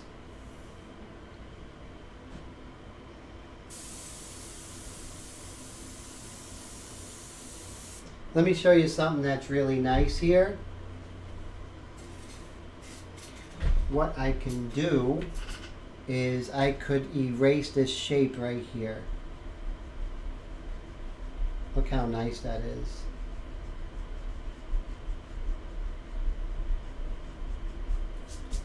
See that? I can just erase that. Really beautiful. Same thing here. I could just lightly change the shape of this dark, and I could work on the borders. So it's not like you know, and I'm not erasing hard. It's very soft.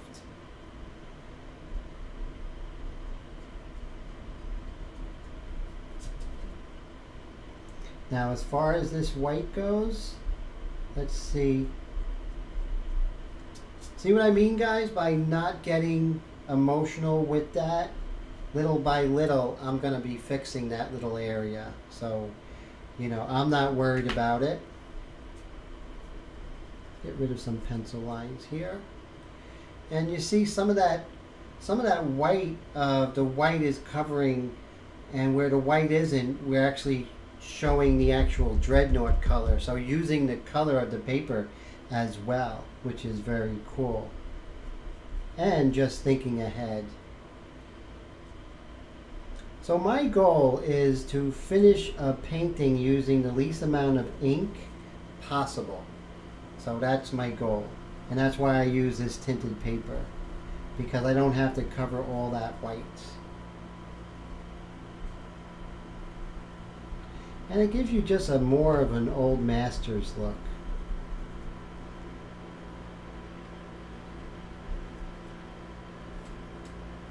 And let's see here.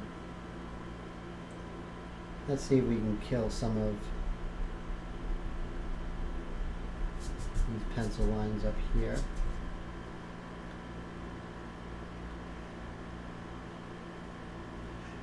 Okay, so Norm has asked Heath what kind of trouble is he having with the airbrush, and it looks like Heath has a leak either in the air valve or a possible defect according to Badger's service dude.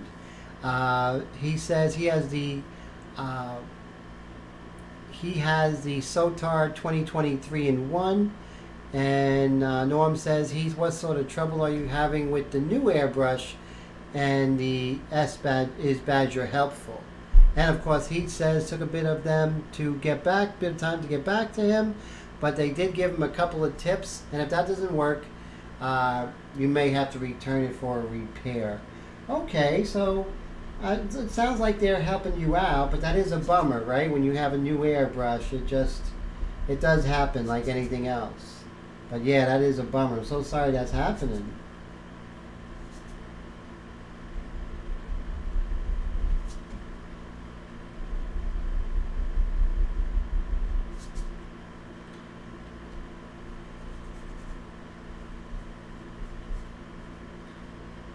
So that little area right there is almost gone. That'll pass with the white and it should be totally gone.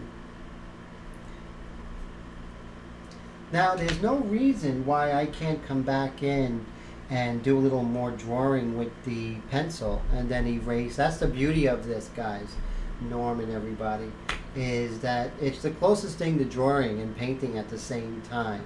That's why I love it so much.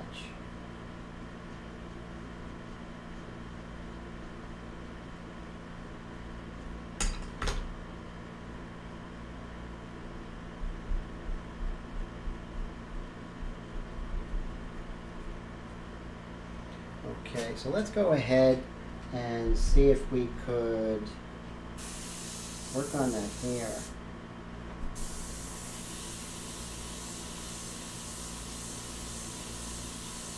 It's just the control is really wonderful here. And then it's so light that it goes right about there. Same thing here. Now I'm just doing some dagger strokes, nothing fancy, not showing off like my amazing control. It's not about that. It's just learning your approach.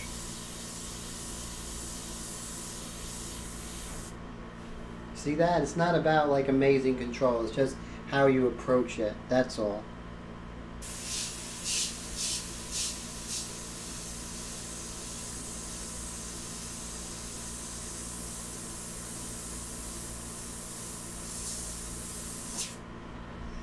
And of course, that's going to be much darker. Those are just the first indications. Oh, Willie, okay, man. So Willie has to get up tomorrow at 3 a.m. So definitely get some rest before then. And Willie, always great to hear from you. Thanks for your comment last week. I really appreciate that. Willie left a comment on my speed painting, which was really pretty funny. Okay, cool. And says here, Super Killer says he doesn't consider the waxing a defect. He says he waxes every Iwata he owns. Anything that sees air pressure gets waxed. Yes, to go ahead and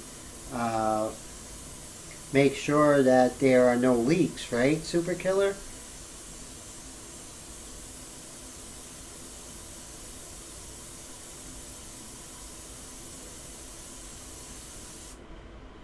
So no details yet.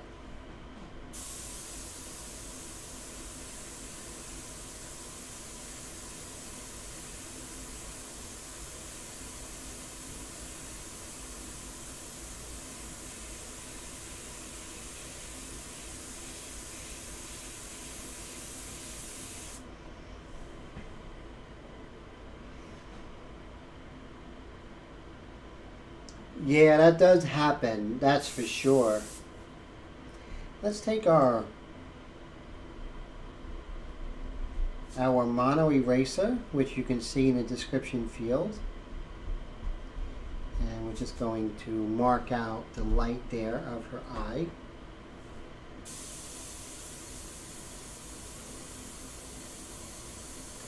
And now we can start working on that transition tone a little bit. Get an indication of how these two values actually relate to one another.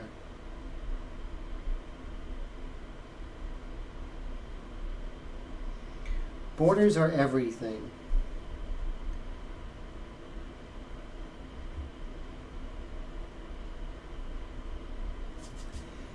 You know, if those borders are either too smooth or too linear, I think you will lose the feeling of the three-dimensional qualities of her nose or anything else, a finger, a foot, or arm. You have to watch these borders.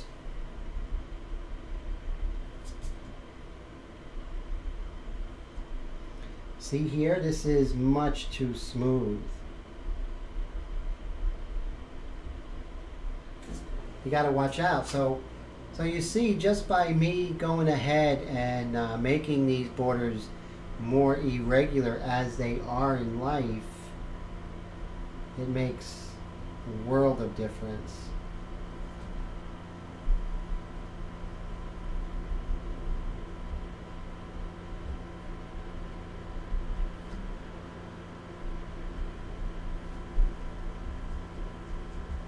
Erasing those pencil lines here. They are definitely going to get away in the subtlety of the border between the mid-tone and the light. So that's something that definitely has to remain subtle. Remember, you only erase after everything has been dried.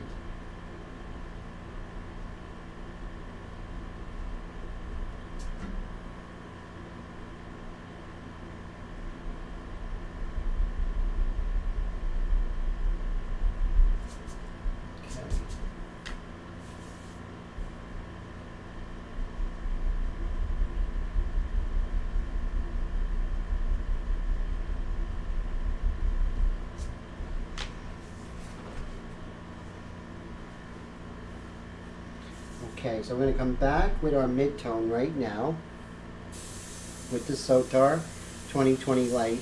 You guys can just see how smooth this airbrush is.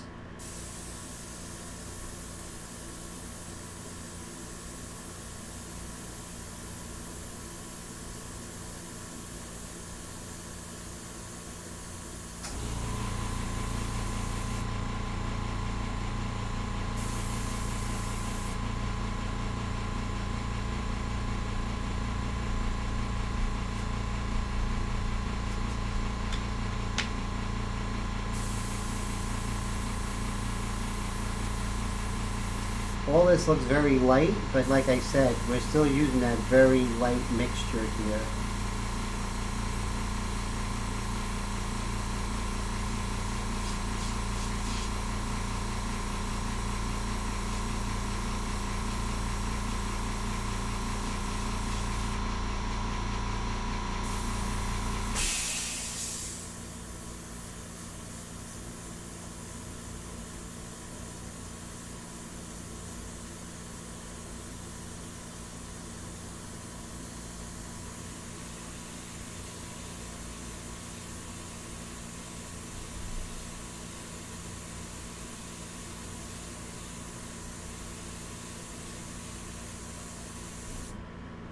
Okay.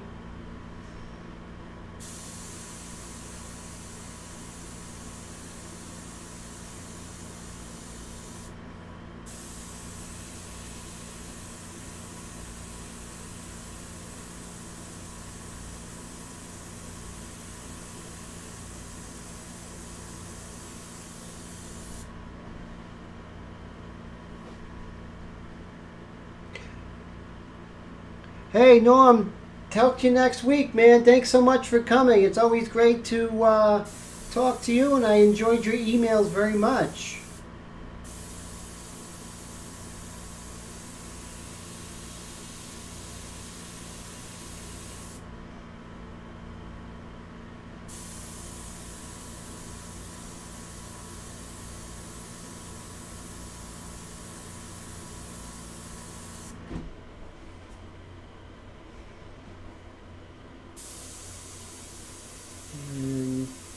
what we're doing is we're just sketching here.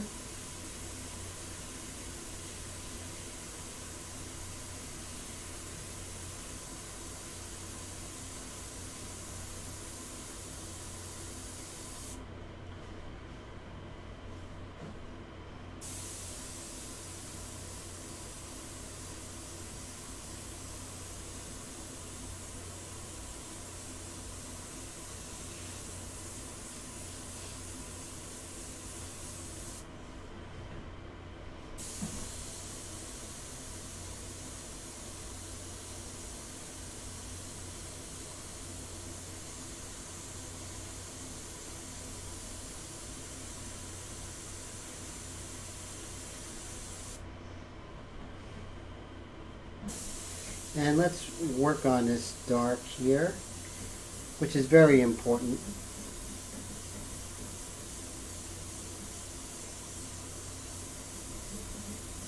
But notice that I can go vertical. Even though this doesn't have any top, I can go vertical and not have it spill. But I would say my own personal advice is don't put more than 2 drops in there.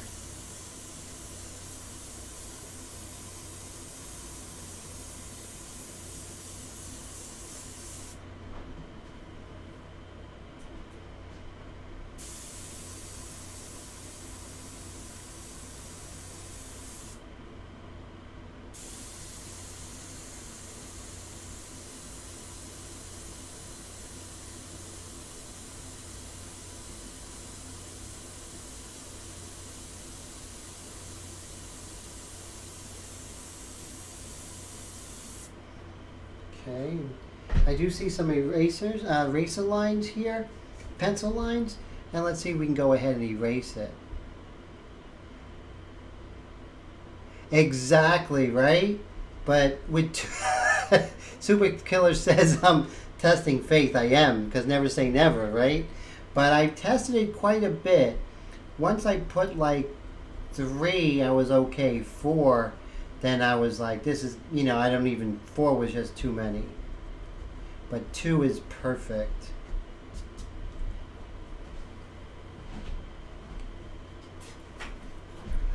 This has a very oil painting look, which I do love.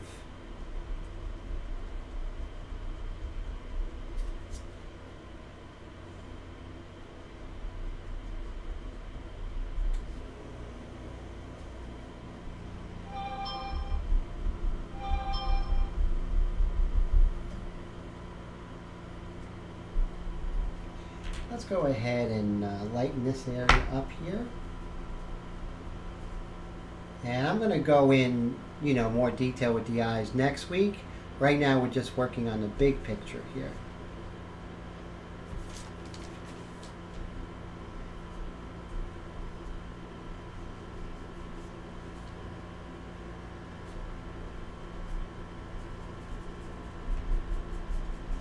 I'm definitely getting rid of some of those pencil lines.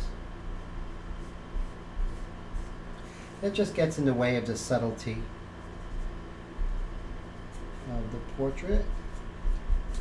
And you'll be surprised how much the pencil lines are in the details. So that's why when you erase, sometimes you're like, oh, too quick. You know, you don't want to erase the pencil lines before you establish them either with the white or with the airbrush.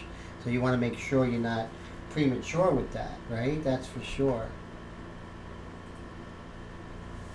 But you can see I'm pretty happy with it thus far. I mean, it's not bad.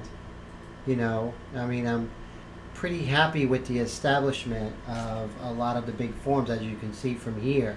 So even though it looks very general, but this is what it takes. This is if you don't have these large shapes correct, it doesn't matter how beautiful that eye is.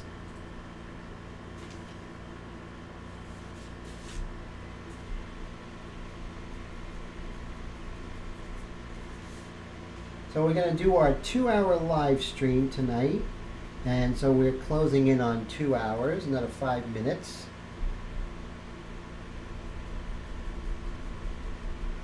But this was a very good live stream because we were able to use the white India ink. That's before we had a clog with the airbrush. And like I always say, you know, to my students, to everyone, never go forward if an airbrush is not working.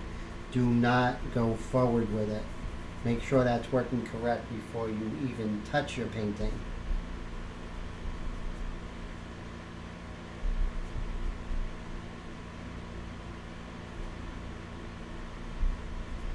Now we are later going to go in with the white pastel to really pull out some real tight highlights, but working on this very large shapes here is very important. It allows me to know how dark I need to go, both in my darkest darks and mid-tone. So here's my light, not the highlights, and my mid-tone and my dark. Highlights come later, as well as dark accents. But I have a great map out right now, which is really good. And I never went darker than my 3:3 ratio. That's 3 drops of India ink to 3 full eyedroppers of water. So I'm just reloading the Sotar here again.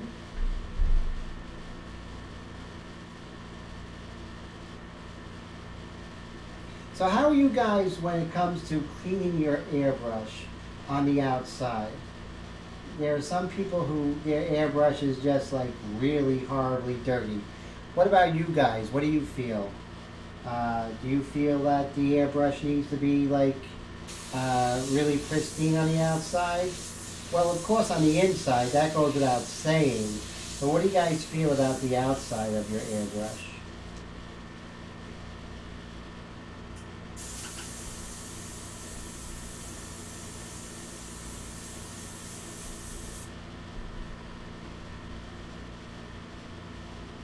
Yes, exactly. So clean it every time you get a chance, right? That's pretty cool. So that's what Super Killer says. He cleans it every time he gets a chance to.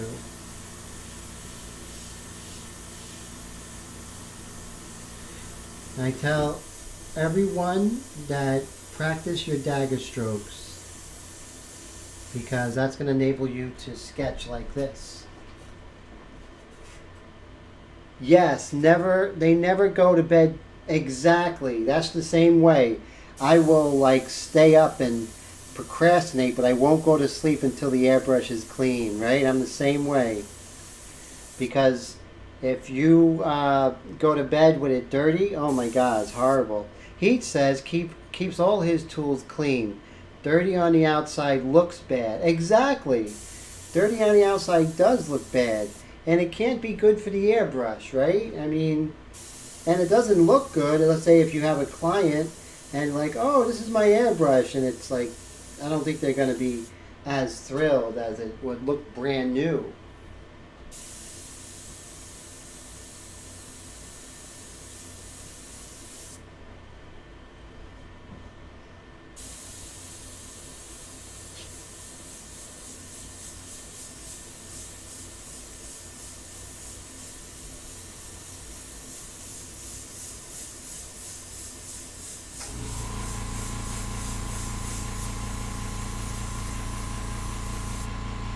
We're going to put one more refill of our India ink mixture in our Sotar, so that's 2 more drops.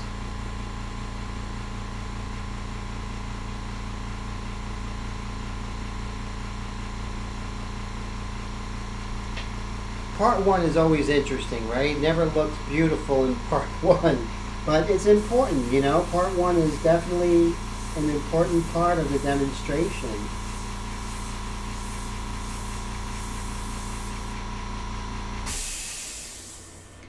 So Super Killer, Jake says, when you're going to combine very thins with this technique? I don't know. I'm pretty happy with it, Jake, right now. I do like the fact that it's very much India ink, and you know, and then not too long ago, if you guys remember, I started using this crow quill with the India ink, which was fascinating. Really was good. Let's see. So we will.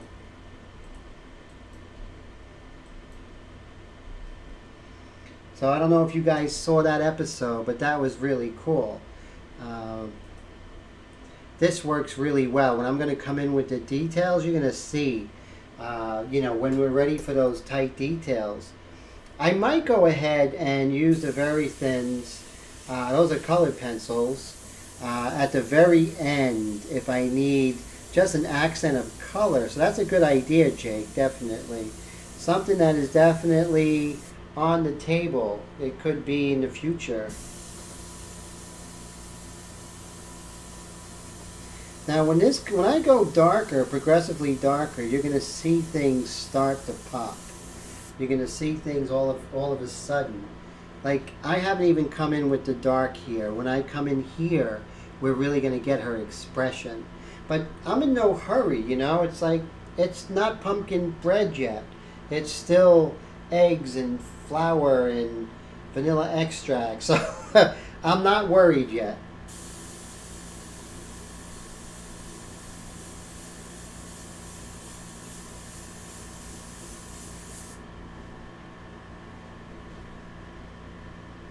Oh, so you did get it. You know what? Just play with it. You know what I would do? Go on. I'm going to send you a link to a girl who was playing with this, and I want you to go ahead and do that. But I'll send you a link to a video I had seen last night. Very cool. This tip, it's what's interesting. This is the tip that has. It's fully around, so it holds a lot of ink.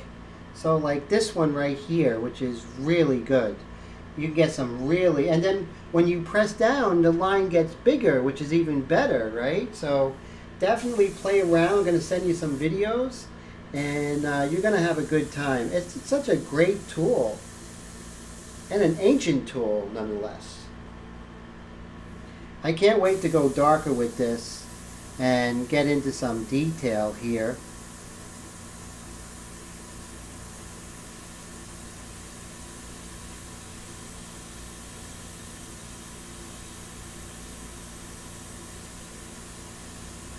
Now I'm going to go back in with the white, working them together.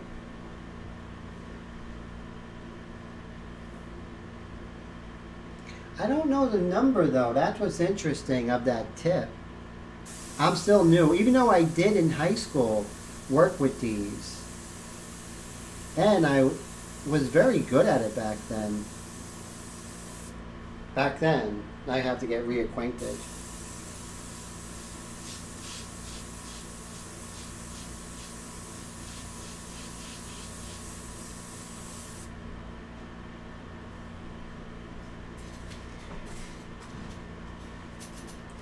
Okay, so it looks like we are at 11:33. So I have to say this was a very good part one. I'm very happy with it. You know, where we are right now. Let's see different angles. Okay, so look, you can see that, you know, I have the mapping out, the big shapes. And then we're going to go in and get detail. If I just started doing detail in the eye, it wouldn't do any service because I'm not thinking of her as a whole person. She's not a bunch of pieces together. She's a whole person. So that's why it is important and imperative to make sure that you do this as a whole and bring her together. So that's why we're doing this. But I really love the way that the white... John, how you doing? Ah, John, you came a little late, but this is going to be recorded. But the brand of airbrush I'm using today is the Sotar, the new one, the Sotar 2020 Slim. Really check it out. Beautiful airbrush. The white, I use the HP-SBS Eclipse. So I did use a couple of different airbrushes for this. The Eclipse because it's a 0.35, and it was doing very well with the white until it got clogged, and then I stopped because I'm going to do some deep cleaning on that one. Okay, Heath, thanks so much, guys. So, John, good to see you. You know, send me an email when you get a chance, because if you send me an email, I'll put you on my mailing list, and I could alert you when a new live stream is coming up. So let me see if I could get my email address for you before I go. Let's see. There you go. So email me right there, paintingcliffs@gmail.com, guys. So if you email me, guys, if you haven't already received one, I'll send you for free this ink to water ratio. And the ink to water ratio is how I use inks and mix it with water to get a variation of values from your darkest dark all the way to next to white. So it takes the mystery out of it. So definitely email me, I'll send you that, and I'll put you on the mailing list. So when I do another live stream, you'll get alerted before it happens. So next Wednesday, guys, I hope you have a great week. It's always a pleasure. And I'm going to do another video during the week, another speed painting, so that's going to be a lot of fun. If you guys have any questions during the week, always feel free to email. I'm always very happy to hear from you. Take care, guys, and thanks for sharing your Wednesday night with me.